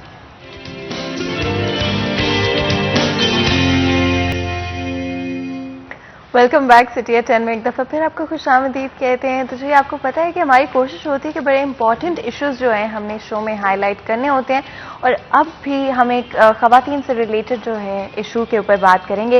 लेकिन इससे पहले कि हम अपने इश्यूज और गेस्ट की तरफ जाएं, बिकॉज आपको पता है कि मेरी ज़िंदगी में बहुत कम प्रायोरिटीज़ हैं और एक प्रायोरिटी जो मेरे लिए है वो खाना है। एंड आई थिंक किसी भी पंजाबी के लिए, पाकिस्तानी के लिए खाना बड़ा ज़रूरी होता है। लेकिन हम ये तो चाहते हैं कि हम मज़ेदार से खाने खाएं, लेकिन हम ये भी चाहते हैं एट द सेम टाइम कि हमारा वेट गेन ना हो या हमारी हेल्थ पर कोई भी नेगेटिव असरात ना हो। तो ये काम आप लोगों के लिए आसान कर दिया है गोल्डन कुकिंग ऑयल में, जिसमें आप कोई भी खाने तैयार कर सकते हैं जो कि लो इन कैलोरी होंगे, लेकिन एट द सेम टाइम आपको सेम फ्लेवर और सेम टेस्ट जो है वो प्रोवाइड करेंगे। इम्यूनिटी कोविड-19 की दुनिया में, की रियलिटी में बहुत ज़रूरी है, और गोल्डन कुकिंग ऑयल में कोई भी बनाया हुआ खाना आपकी इम्यूनिटी को बहुत स्ट्रॉन्ग करता है, which is very very important. I think कोविड-19 ने अगर एक चीज़ हमें सिखाई है तो वो यही है कि हेल्थ इज़ वेल्थ, और गोल्डन कुकिंग ऑयल भी इसी चीज़ पर हमेशा काम करती है, प्रायोरिटाइज करती है कि आपकी सेहत, आपकी हेल्थ, आपकी इम्यूनिटी नंबर 1 प्रायोरिटी हो। बहुत सारे कुकिंग ऑयल्स का जब बर्निंग पॉइंट बहुत लो होता है तो उसकी वजह से जिस वक्त खाना तैयार होता है उसमें से ऑलरेडी सारे न्यूट्रिएंट्स खत्म हो चुके होते हैं, लेकिन गोल्डन कुकिंग ऑयल में जब कोई भी चीज़ बनाई जाती है उसके न्यूट्रिएंट्स इंटैक्ट रहते हैं और आपकी ओवरऑल हेल्थ को बेटर करने में बहुत मदद करते हैं। और सिटी 41 का इंतखाब जो है, हमारी पूरी टीम का इंतखाब सिर्फ और सिर्फ सिटी 41 का इंतखाब सिर्फ और सिर्फ गोल्डन कुकिंग ऑयल है। तो हमारे किचन में भी जब भी खाने बनाए जाते हैं तो इसी ऑयल में तैयार किए जाते हैं। आजकल मैं अपने घर पर भी कुकिंग ट्राई कर रही हूँ, थोड़ी बहुत ज़्यादा नहीं, क्योंकि आहिस्ता आहिस्ता सीखने की मैं कोशिश कर रही हूँ। तो चाहे वो फिर मैंने चिप्स बनानी हो, आजकल मुझे पकौड़े बनाना बहुत अच्छा लग रहा है, और समोसे जो हैं, जैसे कि मैं कहती रहती हूँ, मुझे बहुत पसंद है, जो घर पे आप तैयार करते हो, उसके बाद उनको फ्राई करना होता है अपने क्विकली से और आप उनको एंजॉय कर सकते हैं शाम को। मौसम भी आजकल बहुत अच्छा होता है, तो ये एक मेरी हॉबी बन गई है, एक मेरा टाइम पास बन गया है कि मैं साथ कोई ना कोई बुक ले लेती हूँ और उसको रीड करती हूँ, साथ कोई चिप्स, पकौड़े या जो भी मूड हो रहा हो वो गोल्डन कुकिंग ऑयल में बनाकर, क्योंकि बहुत जल्दी तैयार हो जाते हैं। मुझे पता है आज की इतनी बिजी जिंदगी में बहुत ज़रूरी है कि काम जो है वो जल्दी से हो जाए, और गोल्डन कुकिंग ऑयल ने मेरे लिए तो ये चीज़ आसान कर दी, क्योंकि मैं बिल्कुल भी खाना नहीं बनाती होती थी और मुझे इंटरेस्ट नहीं होता था, लेकिन जब से मैंने गोल्डन कुकिंग ऑयल इस्तेमाल करना शुरू किया है तो एक तरह से मेरी एक हैबिट बन गई और मुझे अच्छा लगने लग गया है। क्योंकि जहाँ पर पहले मुझे हर वक्त कैलोरी काउंट का ख्याल रखना पड़ता था, मुझे नहीं इतना रखना पड़ता, क्योंकि मुझे पता है कि कोई भी चीज़ जो मैं गोल्डन कुकिंग ऑयल में बना रही हूँ वो मेरी हेल्थ के लिए अच्छी है, लो इन कैलोरी है, और साथ ही साथ टेस्ट जो है वो बहुत अच्छा है। तो इसलिए मैंने भी थोड़ा एक्सपेरिमेंट जो है वो करना शुरू कर दिया, और मैं ये चीज़ें आपसे डिस्कस करती रहूँगी, आगे भी बताती रहूँगी कि मैंने क्या एक्सपेरिमेंट किया है किचन के अंदर और किस तरह से नए नए खाने जो हैं वो मैं बनाने की कोशिश कर रही होती हूँ। आज जो हम लोग टॉपिक के हवाले से बात करेंगे वो भी हेल्थ से रिलेटेड ही होगा। ख़वातीन की हेल्थ बहुत ज़रूरी है। आपको पता है हमारी कोशिश होती है कि हम लोग आपकी हेल्थ को और आपकी जो लाइफ है, आपकी जो डे टू डे लाइफ है उसके हवाले से बातचीत कर सकें, और जो भी इंपॉर्टेंट इश्यूज हैं जो कि आपके लिए कंसर्निंग होते हैं उनको हम आसान कर सकें। लेकिन इससे बेहतर कि हम लोग ऑनलाइन जाके रिसर्च करें, हम अपने स्टूडियो में ख़ास तौर पर एक्सपर्ट्स को इनवाइट करते हैं जिनके साथ हम डिफरेंट टॉपिक्स को डिस्कस करते हैं, डिफरेंट कंसर्न्स, डिफरेंट क्वेश्चंस जो आपके होते हैं हम उनको डिटेल में आप लोगों के लिए आसान बना देते हैं, ताकि आप लोगों की जो टेंशन है वो कम हो जाए। आप लोग हमारे लिए बहुत ज़रूरी हैं, आप लोग हमारे लिए बहुत ख़ास हैं, और हम चाहते हैं कि आप लोग जो हैं हेल्दी रहें, खुश रहें, और आपके जितने भी सवाल हैं और जितनी भी टेंशन हैं वो हम लोग उसका ख्याल रखें और हमारे जो एक्सपर्ट्स हैं उनके साथ उन टॉपिक्स को डिस्कस करें। आज हम लोग गायनी के हवाले से बात करेंगे, कोशिश करेंगे कि प्रेगनेंसी से रिलेटेड जितनी भी कंसर्न्स होती हैं न्यू मदर्स की, प्री प्रेगनेंसी के हवाले से भी थोड़ी सी बात करें कि किस तरह से आप अपनी बॉडी को इतना स्ट्रॉन्ग कर सकते हैं, अपनी इम्यूनिटी को, अपनी ओवरऑल हेल्थ को किस तरह से इतना स्ट्रॉन्ग कर सकते हैं कि जब आप उस पॉइंट में हो जहाँ पर आप कंसीव करना चाह रहे हो या प्रेग्नेंट हों, तो किस तरह से आपकी बॉडी जो है बेहतर तरह से रिस्पॉन्ड कर पाएगी, सारे चेंजेस को किस तरह से बेहतर तरीके से डील कर पाएगी। इसके अलावा भी चाहे वो पोस्ट प्रेगनेंसी हो, चाहे वो प्रेगनेंसी के दौरान किस तरह से आप अपने आप का बेहतर ख्याल रख सकते हैं, और स्पेशली आई थिंक जो एक सवाल हर किसी के माइंड में है बहुत वक्त से, स्पेशली कोविड की दुनिया में, क्योंकि कोविड ने हमारी ज़िंदगी की रियलिटी और नॉर्मलसी को बदल दिया है। वैक्सीन से क्या असर पड़ता है फर्टिलिटी के ऊपर, बहुत इंपॉर्टेंट सवाल है जिसको आज के शो में हम कवर करेंगे, और आपके लिए चीज़ों को बेहतर तरीके से एक्सप्लेन करने के लिए हमने हमारे एक्सपर्ट्स को स्टूडियो में इनवाइट किया है। बहुत ही खास मेहमान है, मैं इंट्रोडक्शन करा देती हूँ आपका जल्दी से कि हमारे साथ सबसे पहले तो डॉक्टर लुबना याकूब हमारे साथ मौजूद हैं जो कि गायनोकोलॉजिस्ट हैं जनरल हॉस्पिटल समनाबाद से। अस्सलाम वालेकुम। साथ ही साथ डॉक्टर भी हमारे साथ मौजूद हैं फातिमा जो कि गायनोकोलॉजिस्ट है मुजाहिद हॉस्पिटल से। आपको भी वेलकम करते हैं शो के अंदर, और बहुत बहुत शुक्रिया आप दोनों का। बहुत इंपॉर्टेंट क्वेश्चंस हैं, बड़ी इंपॉर्टेंट कंसर्न्स हैं ख़वातीन की जो कि आज के शो में हम आंसर करने की कोशिश करेंगे। मेरे पास तो बहुत सारे सवालात हैं जो कि मैं पूछूंगी, लेकिन अगर आप भी चाहते हैं कि हमारे डिस्कशन का हिस्सा बने, कोई भी ऑडियंस में से कोई स्पेसिफिक सवाल हैं जो कि आप पूछना चाहते हैं, कोई आपके कंसर्न्स हैं जो कि आप चाहते हैं कि डायरेक्टली हमारे एक्सपर्ट से आप पूछ सकें, तो लाजमी तौर पे नंबर आपकी स्क्रीन पर मौजूद होगा और आप किसी भी वक्त कॉल करके कोई भी सवाल जो है वो पूछ सकते हैं। हमारी पूरी कोशिश होगी कि शो के दौरान उन सवालात का जो है जवाब आपको दिया जाए। तो डिस्कशन को थोड़ा सा शुरू करते हैं, स्पेशली प्री प्रेगनेंसी के हवाले से आई थिंक सबकी बहुत कंसर्न होती है। किस तरह से आप अपनी बॉडी को, क्या हैबिट्स हो सकती हैं जो आप कॉन्टीन्यूसली अपनी ज़िंदगी में ऐड करें, अपनी डेली रूटीन में ऐड करें, जिससे आपकी ओवरऑल हेल्थ बेहतर हो? बिस्मिल्लाहिर्रहमानिर्रहीम। पहले तो मैं सिटी 41 की पूरी टीम की मशकूर हूँ कि उन्होंने मुझे मदऊ किया जनरल अवेयरनेस के ऊपर, जिसमें मैथ्स अवेयरनेस बहुत ज़्यादा, एजुकेशन बहुत ज़्यादा ज़रूरी है। यहाँ मैं ये बताती चलूँ कि हर 4 में से 3 प्रेगनेंसीज अनप्लैंड हैं पाकिस्तान में। पाकिस्तान में ख़वातीन को इतनी अवेयरनेस ही नहीं है कि पहले जो भी डिजीज़ है उसको कंट्रोल कर लिया जाए, जो भी डेफिशिएंसीज हैं उनको पूरा कर लिया जाए। बहुत सारी हमारी ख़वातीन मोटापे का इवन शिकार हैं। एटलीस्ट वेट रिडक्शन कर ली जाए ताकि रिस्क असेसमेंट सही तरह से की जा सके और प्रेगनेंसी एक लो रिस्क पर लाई जा सके। तो ये बहुत इम्पॉर्टेंट है कि जब भी आप प्रेगनेंसी प्लान कर रहे हों, एक विजिट गायनाकोलॉजिस्ट को लाजमी किया जाए, ताकि अगर कोई आपको डिजीज़ चल रही है, ब्लड प्रेशर है, शुगर है, एपिलेप्सी जिसको मिर्गी कहते हैं आम ज़बान में, और कई ऐसी दवाइयां हैं जो प्रेगनेंसी के ड्यूरेशन में ऑल्टर करनी पड़ती हैं, चेंज करनी पड़ती हैं, या उनकी डोज को बढ़ाना या कम करना पड़ सकता है। डोज एडजस्टमेंट के हवाले से भी डॉक्टर को विजिट करना यहाँ पर बहुत ज़रूरी है।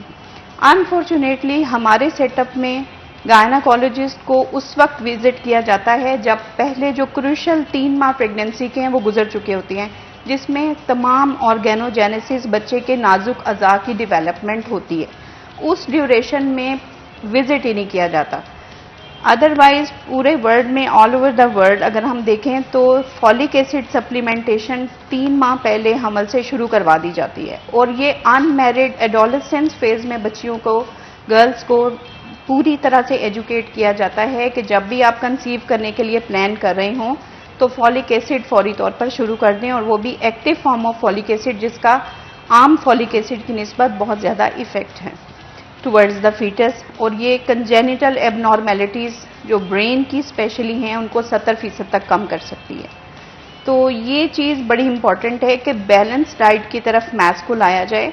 बैलेंस डाइट का ये मतलब नहीं है कि आपने बहुत सारा खाना है या आपने बहुत सारी कैलोरीज लेनी है, बल्कि ऐसी डाइट जिसमें कार्ब्स, फैट्स, ग्लूकोज और बाकी प्रोटीन्स की मिकदार एक ख़ास तनासुब में, जिस तरह डाइटिशियंस ने रिकमेंड किया हुआ है उस तरह से शामिल हो, जिसमें फ्रेश वेजिटेबल्स भी हैं और फ्रेश फ्रूट्स भी हैं, जिसमें कम से कम जंक फूड ऐड की जाए। आजकल पिज़्ज़ा, बर्गर, शवारमा का दौर है, तो इससे और जो कोला ड्रिंक्स हैं उनसे हटाने का बड़ा एक इम्पॉर्टेंट रोल है फिजिशियन का भी, गायनाकोलॉजिस्ट का भी, डाइटिशियन का भी, कि वो इस बात को देखें कि हमारा जो पेशेंट है वो ले क्या रहा है। ये नहीं कि सारा कुछ बंद कर देना है या सारा कुछ शुरू करवा देना है। ये बहुत इम्पॉर्टेंट है कि क्या चीज़ दी जाए, ये एक ख़ास तनासुब में दी जाए, बैलेंस डाइट दी जाए, जिससे माँ और बच्चे दोनों की सेहत पे अच्छा असर पड़ सके। कैल्शियम डेफिशिएंसी कितनी खतरनाक हो सकती है किसी भी प्रेगनेंसी के अंदर? देखिए, डॉक्टर लुबना की बात को मैं थोड़ा सा पहले आगे बढ़ाऊंगी कि जो प्री प्रेगनेंसी आप डाइट की बात करें उसमें लाइफस्टाइल मॉडिफिकेशन भी है कि आप कोई भी आप फीमेल जो कंसीव करना चाहती है उसकी अगर पहले से आप देखें कि उसका वेट कितना है, एक सर्टन वेट एक हेल्दी प्रेगनेंसी को चलाने के लिए ज़रूरी होता है। जो अप्रॉक्सीमेटली हम 45 kg से लेस वाली जो प्रेगनेंसियाँ हैं वो यूजुअली कॉम्प्लिकेशंस का शिकार ज़्यादा होती हैं एज़ कम्पेयर टू कि एक हेल्दी वेट होना चाहिए प्री प्रेगनेंसी, ना वो ओबेसिटी की तरफ जाए ना वो मेल नरिशमेंट की तरफ जाए। दूसरी चीज़ आपने ये जो बड़ा अच्छा सा क्वेश्चन किया है कि कैल्शियम का हमारे यहाँ सम टाइम बहुत ज़रूरत नहीं भी होती, फिर भी हम सप्लीमेंट ले रहे होते हैं, और जहाँ ज़रूरत होती है वहाँ पे हम उसको निगलेक्ट भी कर रहे होते हैं। कैल्शियम का एक नॉर्मल कैल्शियम लेवल होना किसी भी फीमेल के लिए, अपने लिए, और प्लस उसके जो अनबॉर्न बेबी है उसकी ग्रोथ के लिए, उसकी बोन ग्रोथ के लिए बहुत ज़्यादा ज़रूरी होता है। और क्योंकि हम चाहते हैं कि हमारी जो ऑडियंस है स्पेशली वो भी इस डिस्कशन का हिस्सा बन सकें, और आपके जो सवालात होंगे हो सकता है वो और भी बहुत सारे लोगों के सवाल हों, और इसके थ्रू हम शायद सिर्फ आपके सवाल के थ्रू बहुत सारे लोगों के कंसर्न को जो है वो दूर कर पाएँ। नंबर आपकी स्क्रीन पर चल रहा होगा, और अगर आप कॉल करना चाहते हैं और आप चाहते हैं कि आपका नाम ना डिस्क्लोज किया जाए तो उस चीज़ का भी लाजमी तौर पे ख्याल रखा जाएगा और हमारे एक्सपर्ट्स खास तौर पर आपके सवालों के जवाब देने के लिए मौजूद होंगे। तो नंबर आपकी स्क्रीन पर है, जल्दी से डायल करें और अपने सवालात जो हैं शो के अंदर ऐड करवा सकते हैं आप।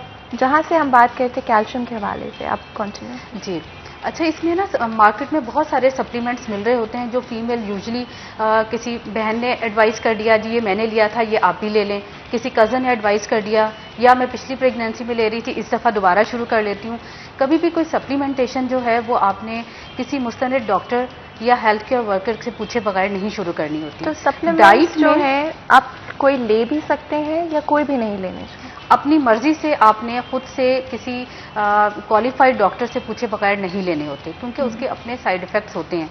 यूजुअली हम सप्लीमेंट्स को समझते हैं कि शायद उनके कोई साइड इफेक्ट्स नहीं है, लेकिन ओवरडोजेज टॉक्सिसिटी इनकी भी होती है। हम डाइट में ज़रूर एडवाइस करते हैं कि आप एक हेल्दी डाइट के ज़रिए अपना कैल्शियम पूरा कर सकते हैं, जिसमें मिल्क एंड डेयरी प्रोडक्ट्स होते हैं। आप डाइट में 2 glass of milk daily add करें, योगर्ट आप ऐड कर सकते हैं, आप अदर डेयरी प्रोडक्ट्स ऐड करते हैं जो कि आपकी डेली रिक्वायरमेंट ऑफ कैल्शियम पूरा कर देते हैं। उसके साथ अगर आपकी हेल्दी डाइट है, जो आपकी हेल्दी डाइट का मतलब है कि जो बैलेंस डाइट अगर आप ले रहे हैं तो उसमें डेफिशिएंसी के चांसेस कम होते हैं और उसमें सप्लीमेंटेशन लेने के चांसेस भी कम हो जाते हैं। तो आप अपनी जो भी क्वालिफाइड डॉक्टर हैं या हेल्थ केयर वर्कर हैं उनसे पूछ के आपने कोई भी सप्लीमेंट शुरू करना होता है, आपने खुद से नहीं लेना होता। बिल्कुल। और डॉक्टर लुब्ना, अंडरलाइंग हेल्थ कंडीशंस जिस तरह से डायबिटीज, हाइपरटेंशन आजकल बहुत यंग लोगों में भी देखी जा रही हैं, कितना इम्पैक्ट होता है किसी भी पॉसिबल प्रेगनेंसी के ऊपर और ड्यूरिंग प्रेगनेंसी कितना असर होता है? अनफॉर्चुनेटली अब हमारा नंबर तकरीबन 5वां है अमंग वर्ल्ड डायबिटिक पेशेंट्स, और यंग पेशेंट्स देखने में बहुत ज़्यादा आ रहे हैं, स्पेशली बिटवीन 20 to 35 जो कि रिप्रोडक्टिव एज ग्रुप है। बिल्कुल। इसमें बहुत सारे पेशेंट्स ऐसे हैं जो फर्स्ट टाइम डायग्नोज होते हैं ड्यूरिंग प्रेगनेंसी के वो डायबिटिक हैं, और अब हमारे यहाँ पर गाइडलाइंस मस्ट कर दी गई हैं कि हर पेशेंट का ग्लूकोज टॉलरेंस टेस्ट एक करते हैं, जो हमारे तमाम हॉस्पिटल्स में प्रेग्नेंट पेशेंट्स का किया जाता है, क्योंकि हम उस एथनिसिटी ग्रुप में हैं जहाँ पर डायबिटीज़ बहुत ज़्यादा प्रेवलेंट है। अब ये हमारी एक एंडेमिक डिजीज़ है एक तरह से, जिस तरह बाकी एपिडेमिक्स हैं तो डायबिटीज़ को भी अब एक्सपर्ट्स कहते हैं कि इसको एज एपिडेमिक लें, क्योंकि शायद अब हम अंडर वेट पॉपुलेशन में इतना ज़्यादा ग्रो नहीं कर रहे जितना हम ओवर वेट हो चुके हैं। तो यहाँ पर इस चीज़ को भी अवेयरनेस की ज़रूरत है कि हर चीज़ नहीं खानी, और क्या चीज़ खानी है वो एक पूरे डाइट चार्ट को फॉलो करते हुए खाएं। अगर प्रेगनेंसी से पहले डायबिटीज़ चल रही है तो उसको प्रॉपरली कंट्रोल करने से 3 गुना ज़्यादा कम चांसेस हैं बच्चे के एबनॉर्मल पैदा होने के। ये चीज़ भी बहुत इंपॉर्टेंट है कि HbA1c का एक टेस्ट अवेलेबल है, पूरी फैसलाबाद की लैब्स में इजीली अवेलेबल है, और एक सस्ता टेस्ट है, उसकी शरह 5.7% से कम रखी जाए। जैसे कि हमने कहा था कि कोई भी अगर अपने सवालात शो में ऐड करवाना चाहते हैं तो वो करवा सकते हैं। हमारे साथ एक कॉलर मौजूद हैं जो कि पूछते हैं उनसे कि क्या सवाल है उनका। अस्सलाम वालेकुम। कैसी हैं आप? अल्लाह का शुक्र है। मैम मुझे ना आपसे डॉक्टर साहब से बात करनी थी कि जी मेरी बेटी 10 साल की हो गई है। जी। तो उसके बाद वो प्रेगनेंसी एक हुई थी 3 माह में, मतलब के खत्म हो गया वो सिलसिला सारा। उसके बाद किसी के अब तक मेंसेस कवर नहीं हो रहे मेरे, मतलब के डेट के नहीं है।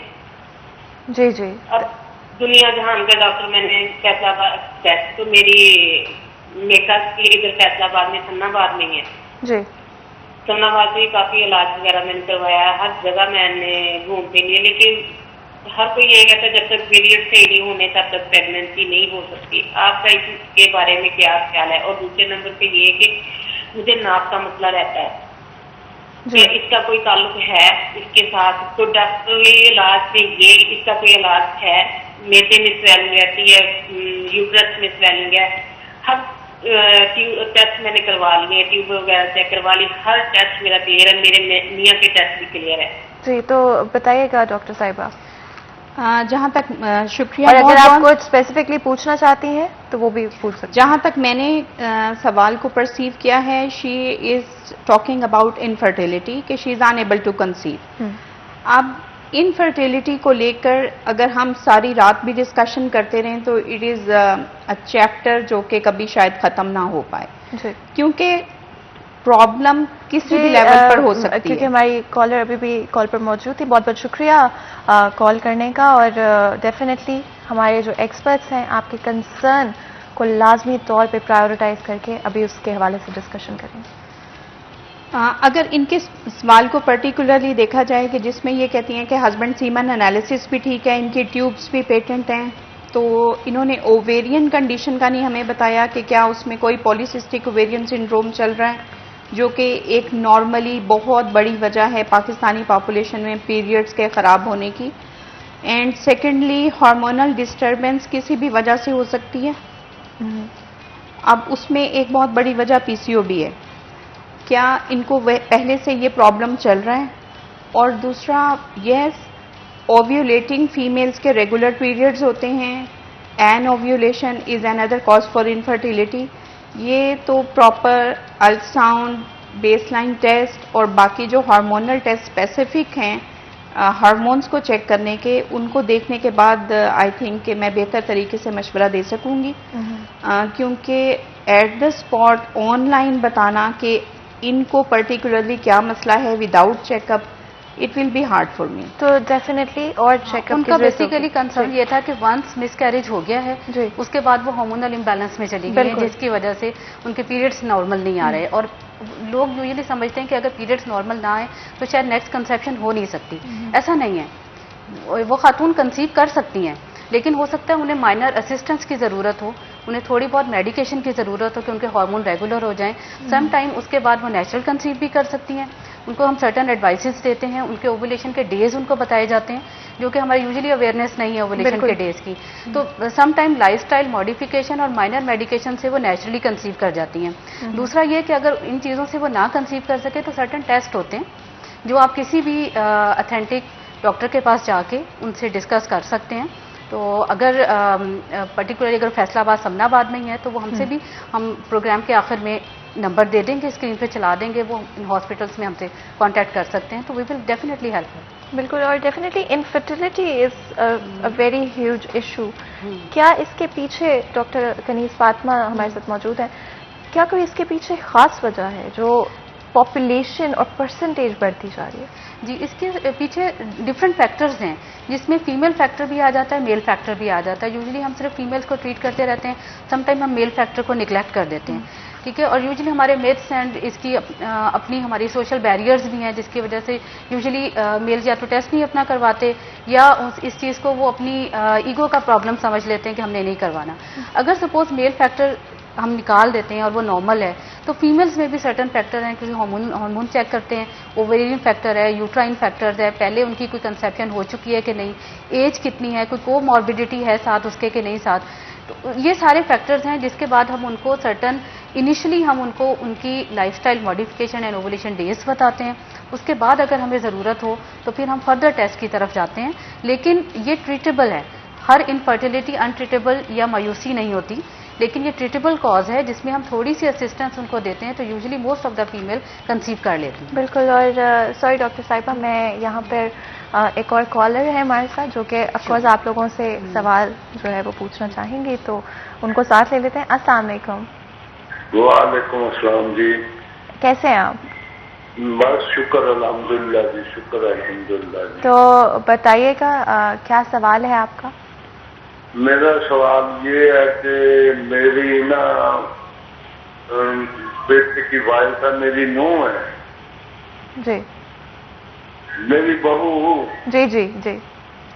तो पहले उसकी शादी हुई थी तो 3 साल में 2 बेटियां अल्लाह ने अता की हैं। जी। उसके बाद फिर ना पता नहीं क्या हुआ कि जी फिर फैसलाबाद से मेडिसिन लेते रहे, जब साबा से ये वो जब होता है हर आदमी करता है। जी जी। फिर अल्लाह की रहमत हुई, तो फिर जब रहमत हुई तो बच्चा जो है ना तो वो ट्यूब में चला गया।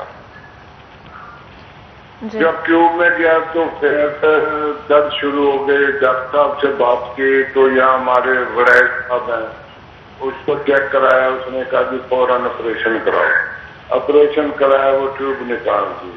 अब उसको भी तकरीबन साल हो गया। तकरीबन मेरी जो पोतियां है ना, वो अब 9-9, 10-10 साल की हो गई। अल्लाह की रहमत नहीं हो रही। मेडिसिन भी बड़ी इस्तेमाल की है। जी बिल्कुल, बहुत बहुत शुक्रिया।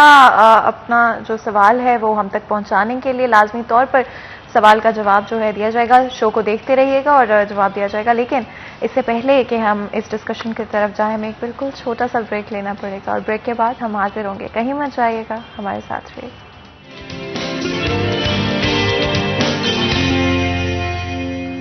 Welcome back. सिटी एट 10 में एक दफ़ा फिर आपको खुशामदीद कहते हैं। ब्रेक में जाने से पहले आज स्पेसिफिकली हम लोग प्रेगनेंसी, प्री प्रेगनेंसी हेल्थ और इनफर्टिलिटी के हवाले से बात कर रहे हैं। डॉक्टर कनीज़ फातिमा हमारे साथ मौजूद है। ब्रेक में जाने से पहले एक बहुत ही इंपॉर्टेंट सवाल हमारे कॉलर की तरफ से पूछा गया था।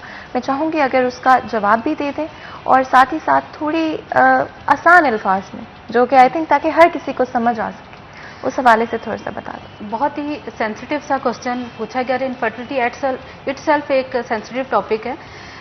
इसमें यह कि इनका क्वेश्चन ये था कि एक ट्यूब ऑलरेडी रिमूव हो चुकी है। अब वो वुमेन जो है वो सिंगल ट्यूब के साथ है और एक लॉन्ग टर्म इनफर्टिलिटी का टाइम भी वो गुजार रही है। इसमें हमने एक तो ये फंक्शन देखना होता है कि जो अदर ट्यूब उनकी अवेलेबल है वो फंक्शनल है कि नहीं है, और दूसरा ये कि उसके बाद अगर वो नेचुरल कंसीव नहीं कर रही तो उसमें हम सर्टन मेडिसिन देते हैं असिस्टेंस के लिए कि जिनके साथ वो कंसीव कर जाती हैं फीमेल्स। और अगर बिलफर्ज अगर इन सर्टन मेडिसिन से जो हम दे रहे हैं सिंपल मेडिसिन कंसीव नहीं करती, तो उसमें फिर ऑप्शन टेस्ट ट्यूब बेबी की या IUI IVF फर्दर एडवांस जो टेक्नोलॉजी है वो अवेलेबल है कि सिंगल ट्यूब के साथ भी वो कंसीव कर सकती हैं। नेचुरल कंसेप्शन भी हो सकती है, माइनर मेडिसिन से भी कंसीव कर सकती हैं, और सर्टन एडवांस जो टेक्नोलॉजी है वो भी वो ऑप्ट करते हैं।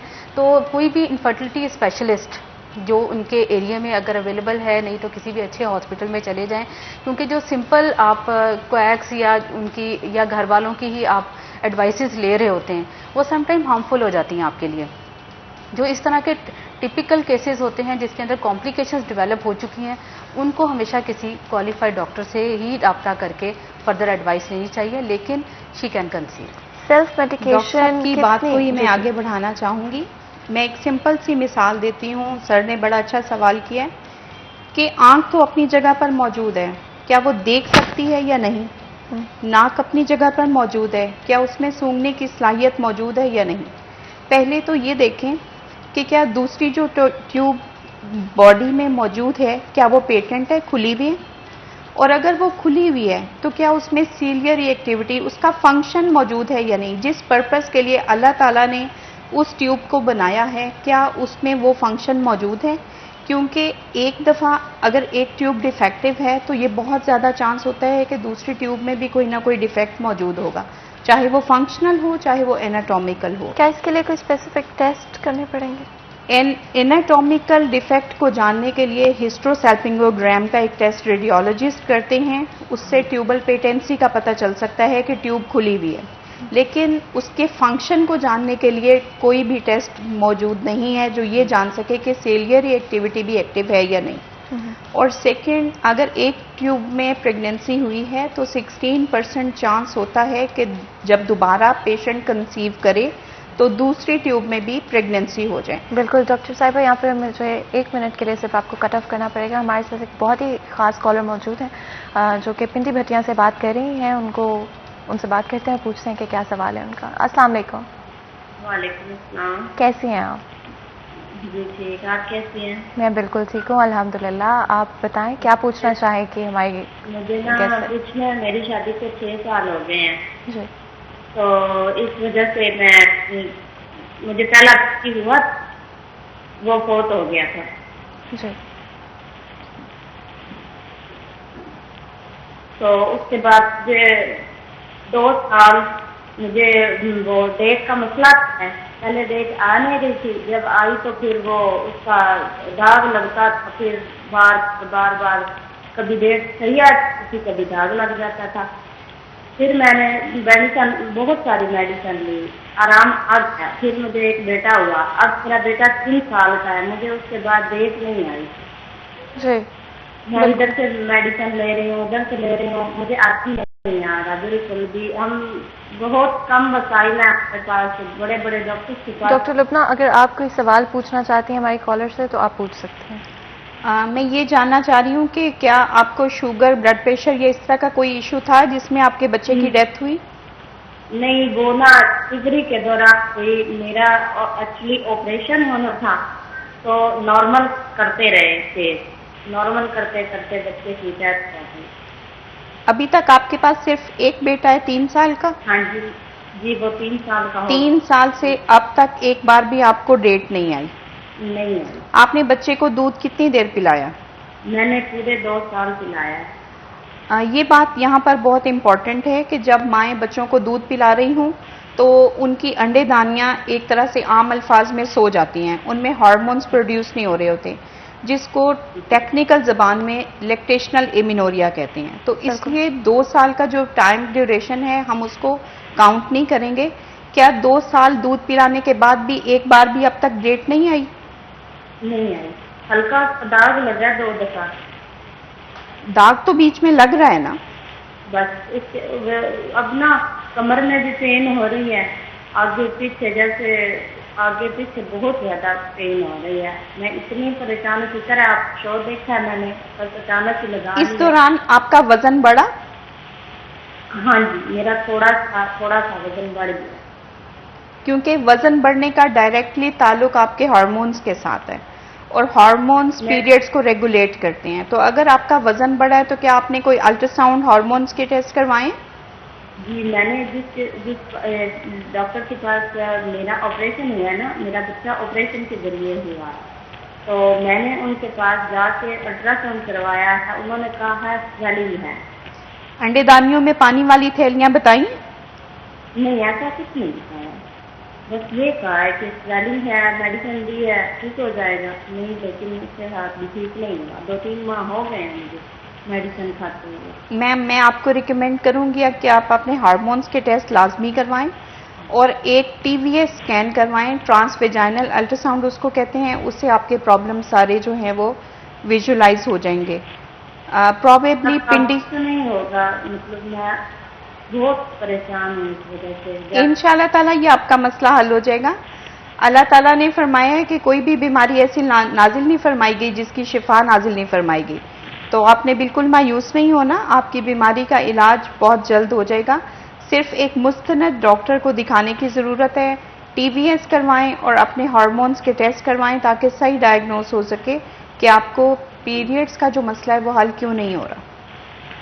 बहुत बहुत शुक्रिया अदा करते हैं हमारी कॉलर का जिन्होंने कॉल करके अपना सवाल सामने रखा है। डॉक्टर साहिबा, आपने बहुत अच्छी और खूबसूरत तरीके से उनकी कंसर्न जो है, जिस तरह से आपने उनसे बात की, बहुत ही अच्छी तरह से आई थिंक उनकी जो भी कंसर्न थी उसको हम सॉर्ट आउट कर पाए। और मायूसी बड़ा इम्पोर्टेंट एक रोल प्ले करती है जब हम देखते हैं ज़िंदगी के किसी भी मसले के ऊपर। तो मायूस नहीं होना चाहिए। कोई भी मसला, कोई भी बीमारी, अल्लाह ताला बेशक सबको शिफा दें और सबको उनकी जो हेल्थ है उसको हमेशा बेहतर तरीके से रखें।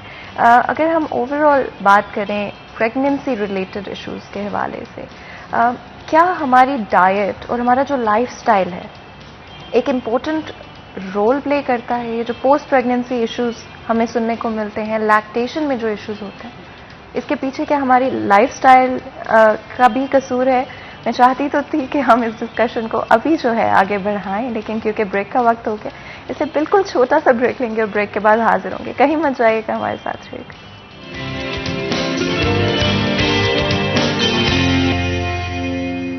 Welcome back. सिटी एट 10 में एक दफ़ा फिर आपको खुशामदीद कहते हैं। आज हम लोग स्पेसिफिकली बात कर रहे हैं प्रेगनेंसी रिलेटेड इश्यूज़ के हवाले से और फर्टिलिटी से रिलेटेड इश्यूज़ के हवाले से भी। गायनोकोलॉजिस्ट हमारे साथ मौजूद हैं और हमारे साथ एक कॉलर मौजूद हैं जिनसे बात करेंगे। राबिया हैं गोजरा से, जो अपना सवाल पूछना चाहेंगी। अस्सलाम वालेकुम। अस्सलाम वालेकुम। कैसे हैं आप? जी शुक्र, अल्हम्दुलिल्लाह ठीक। जी, क्या सवाल पूछेंगे? जी मुझे डॉक्टर साहब से ये सवाल पूछना था। मेरी शादी को 4 साल हो गए हैं, मतलब 4था साल लगा है। जी तो 3 दफा रब की रहमत हुई है, तो तीनों दफा मिसकैरेज हो गया है। जी डॉक्टर साहिबा, अगर आप कोई भी सवाल पूछना चाहते हैं तो पूछ। बेबी की ग्रोथ ही नहीं होती, शुरू से ही बच्चा नहीं बनता। बहुत इलाज करवाया, ट्रीटमेंट करवाया, मेडिसिन भी ली, पर हर यही प्रॉब्लम रहता है कि बेबी की ग्रोथ ही नहीं होती, बच्चा ही नहीं बनता शुरू से। तीसरे में खुद ही मिसकैरेज हो जाता है। राबिया, आपका लास्ट मिसकैरेज कब हुआ है? मसलन 7-8 हो गए हैं। 7-8 मंथ हो गए हैं? जी हाँ जी। आपको इसके साथ कोई और डिजीज, कोई और प्रॉब्लम या कोई मेडिसिन तो नहीं आप ले रही? नहीं, अब तो फिलहाल कोई नहीं ली रही। सिर्फ ये मैंने इससे पहले ली थी, जब मेरा मिसकैरेज हुआ था ना, उससे पहले ली थी। डॉक्टर यही कहते हैं कि जब आप हमल होता है ना, तभी स्टार्ट होगी, तो वो भी स्टार्ट देखिए, बट कोई फर्क नहीं पड़ा। तो यही मसला कहते हैं जी। अच्छा, इसमें एक चीज़ ये है कि आपने फॉलिक एसिड अपनी तीनों प्रेगनेंसीज में लिया है? नहीं, ये नहीं दी, फिर प्रेगनेंसी में लिया मैंने। ठीक है। राबिया, इसमें यह है कि मोस्ट प्रोबेबली आपके हार्मोनल इम्बैलेंस भी लग रहा है, और सर्टन ऐसी कंडीशंस होती हैं जिसमें ल्यूपस एंटीकोगुलेंट वगैरह जो हम टेक्निकली यूज़ करते हैं, तो एंटीफॉस्फोलिपिड सिंड्रोम हम कहते हैं। तो अगर रिपीटेडली मिसकैरेजेस हो रहे हों तो एक चांस होता है कि ये वाली प्रॉब्लम उनके अंदर ना एग्जिस्ट कर रही हो। तो इसमें यह है कि आपने प्रेगनेंसी से पहले से ट्रीटमेंट स्टार्ट करनी होती है, एटलीस्ट 3 मंथ बिफोर। जब आप नेक्स्ट कंसेप्शन चाह रही हों तो 3 मंथ बिफोर आप डॉक्टर को विजिट करें, आपको फॉलिक एसिड शुरू कराएंगे और आपके सर्टन टेस्ट करवाएंगे। फिर आपको नेक्स्ट प्रेगनेंसी में, स्टार्ट ऑफ प्रेगनेंसी से वो ट्रीटमेंट स्टार्ट होगी, तो इंशाल्लाह होपफुली आप एक हेल्दी बेबी कंसीव कर सकती हैं। तो जी बहुत बहुत शुक्रिया राबिया, आपने कॉल किया और सवाल किया। एंड आई एम श्योर कि जब भी कोई अभी सवाल जो है उसको हमारे डॉक्टर्स आंसर करते हैं, तो बहुत सारे ऐसे और भी लोग होते हैं जिन्होंने वही सवाल उनके भी माइंड में होता है। And I think that is the best part के बहुत सारे लोगों के कंसर्न्स जो हैं वो आंसर हो जाते हैं और परेशानियां जो हैं वो दूर हो जाती हैं। ओवरऑल अगर लैक्टेशन के हवाले से बात करें, वो भी थोड़ा सा बताइएगा। और ड्यूरिंग प्रेगनेंसी और प्रेगनेंसी के फ़ौरन बाद बहुत सारे लोग वैक्सीन लगाने से भी डर रहे थे, तो क्या प्रेगनेंसी के दौरान वैक्सीन लगाई जा सकती है? एक बहुत ही खूबसूरत सवाल आपने किया, पैंडेमिक की सिचुएशन को मद्देनजर रखते हुए। कोविड तो ऐसा है ना कि वो इग्नोर ही नहीं हो सकता आज की दुनिया में। हमारी फीमेल की पॉपुलेशन अगर आप पाकिस्तान में देखें तो दैट कंप्राइजेज ऑफ 52%। तो हमारा जो है 52% में अगर मेजर अगर आप पार्ट देखें। जी जी डॉक्टर साहिबा, हमारे साथ एक और कॉलर मौजूद हैं, तो उनसे बात कर लेते हैं। अस्सलाम वालेकुम। वालेकुम सलाम। कैसे हैं आप? जी ठीक है जी। डॉक्टर साहब, मैं आपसे कुछ सवाल है। जी जी। प्री प्रेडिक्टरी जो होती है क्या कर बैठता है? डॉक्टर साहिबा, कोई सवाल अगर आप पूछना चाहें। क्वेश्चन रिपीट कीजिएगा काइंडली। जी, जो प्री प्रेडिक्टरी हो जाती है इसमें प्रीमेच्योर बैठता है, नहीं समझ लगी? जी जी। वक्त से पहले बच्चे की पैदाइश पूछना चाह रहे हैं। चेक बैठ जाती है, इसमें क्या गलती कर बैठता है patient? Thank you very much. जी जी बहुत बहुत शुक्रिया सवाल पूछने का डॉक्टर साहिबा। इसकी बहुत सारी वजूहात हैं, कुछ पेशेंट से रिलेटेड हैं, कुछ उसकी बच्चेदानी से रिलेटेड हैं, कुछ उसकी बच्चेदानी के अंदर जो पानी की मिकदार है उससे रिलेटेड हैं, कुछ इन्फेक्शन से रिलेटेड हैं।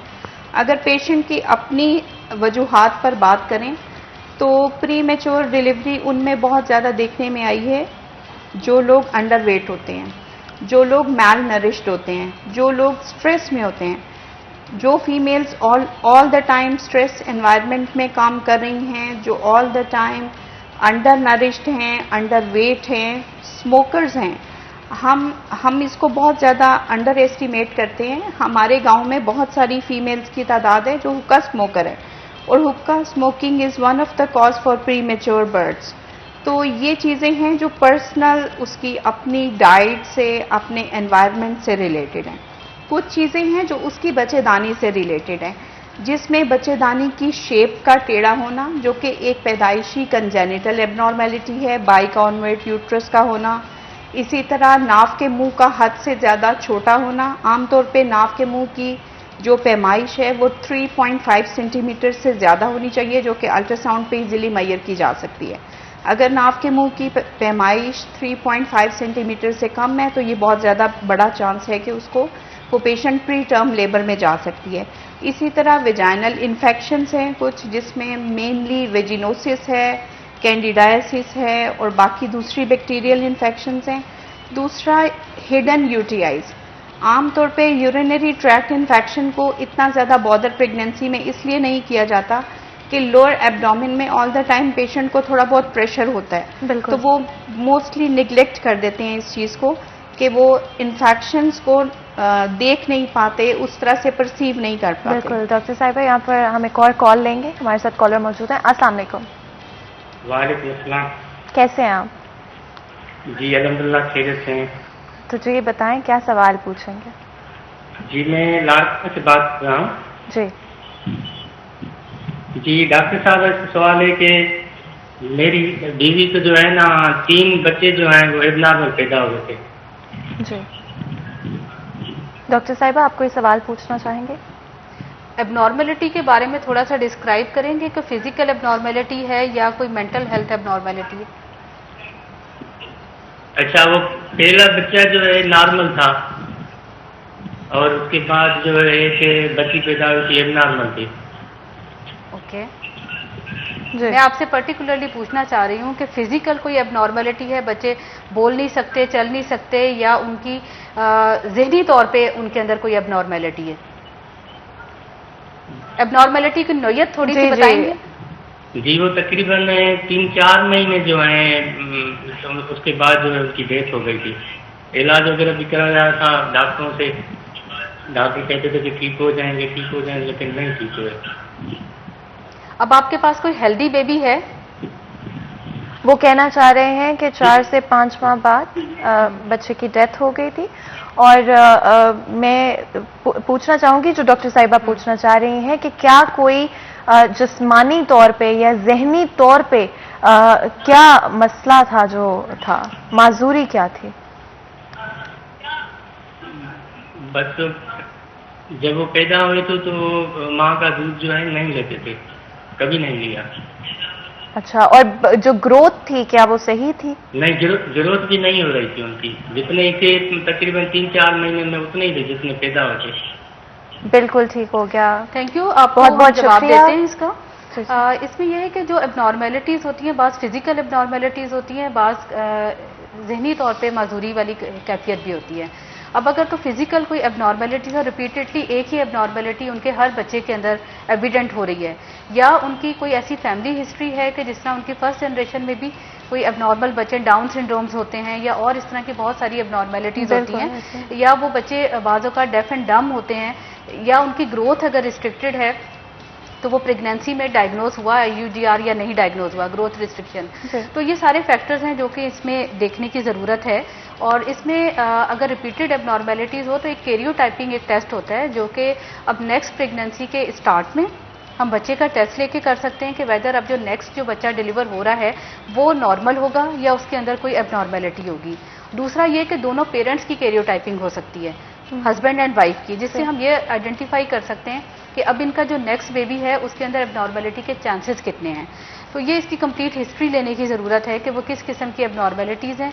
कुछ ऐसी हैं कि जो बाद में एक हेल्दी बच्चा प्रोड्यूस कर सकते हैं, कुछ ऐसी एबनॉर्मेलिटीज़ होती हैं जिनके बारे में हम बता देते हैं कि आपका नेक्स्ट बच्चा अफेक्टेड होगा कि नहीं होगा। बिल्कुल। और डॉक्टर लुबना, जो सवाल हमारी कॉलर से पहले मैंने पूछा था कि क्या लैक्टेशन के दौरान जब आप बच्चे को दूध पिला रहे होते हैं या प्रेगनेंसी के दौरान बहुत सारे लोग डर गए हैं वैक्सीन लगवाने से, क्या वजह है इसके पीछे कि ये कंसर्न या ये मिथ जनरेट कहाँ से हुई और क्या इसमें सच्चाई है? मैं ऑलरेडी आपको बता रही थी कि among 52% of population of females in Pakistan हमारा बहुत सारा ग्रुप वो कॉम्प्रोमाइज करता है, कंप्राइजेज है, जिसमें रिप्रोडक्टिव एज ग्रुप है 20 से 35-40 तक। इस ग्रुप में बहुत सारी फीमेल्स हैं जो प्रेग्नेंट हैं और या फिर बच्चों को दूध पिला रही हैं। असल में आम पॉपुलेशन में भी वैक्सीन को लेके इतने ज़्यादा मिथ्स और टैबूज थे कि ये वैक्सीन पता नहीं क्या कर देगी, अंदर जाके कोई कहता था चिप लगा देगी, कोई कहता था 2 साल बाद डेथ हो जाएगी, दिस एंड दैट। आपने भी सोशल मीडिया पर एक पूरा तूफान टैबूज का देखा भी होगा और सुना भी होगा। ऑल ओवर द वर्ल्ड सारे एक्सपर्ट्स की यूनानिमस ओपिनियन ये है कि प्रेगनेंसी में वैक्सीन जितनी भी अवेलेबल हैं हमारे पास वो सारी की सारी सेफ हैं and vaccine has nothing to do with this pregnancy. आप देखें कि प्रेगनेंसी एक ऑलरेडी इम्यून कॉम्प्रोमाइज स्टेट है, पेशेंट की इम्यूनिटी ऑलरेडी कॉम्प्रोमाइज्ड होती है और अगर जबकि जो कोविड का रिस्क है वो नॉन प्रेग्नेंट की निस्बत दुगना है प्रेग्नेंट लेडी को, यानी एक तो कोविड एक्वायर करने का इंसिडेंस दुगना है, दूसरा अगर कोविड हो गया तो 3 गुना ज़्यादा चांस है कि उसको हॉस्पिटलाइज करना पड़ेगा। बिल्कुल, डेफिनेटली, एंड वैक्सीन बहुत बहुत ज़रूरी है। जितनी जल्दी हम वैक्सीन लगवा लेंगे, जितनी ज़्यादा पॉपुलेशन हमारी वैक्सीनेट हो जाएगी, उतनी ही जल्दी इस दुनिया से कोविड जो है वो ख़त्म हो जाएगा और कोविड का खतरा जो है और जितनी जानें हमें कोविड के थ्रू लूज़ करनी पड़ी हैं वो सब जो है और नुकसान जानी जो है वो हमें ना देखने को मिले, किसी की फैमिली को देखना ना पड़े, तो वैक्सीन लाजमी तौर पे लगवाएं। बहुत बहुत शुक्रिया आप दोनों का, आपने ज्वाइन किया हमें आज इस सेगमेंट में। बहुत सारे सवालात, बहुत सारी कंसर्न्स हम कवर कर पाए। एक दफ़ा फिर बहुत बहुत शुक्रिया आप दोनों का। तो जी, आज के प्रोग्राम से मुझे इजाज़त दें और अपना बहुत बहुत ख्याल रखें। मैं मिलूंगी आपसे अगली दफ़ा। अल्लाह हाफ़िज़।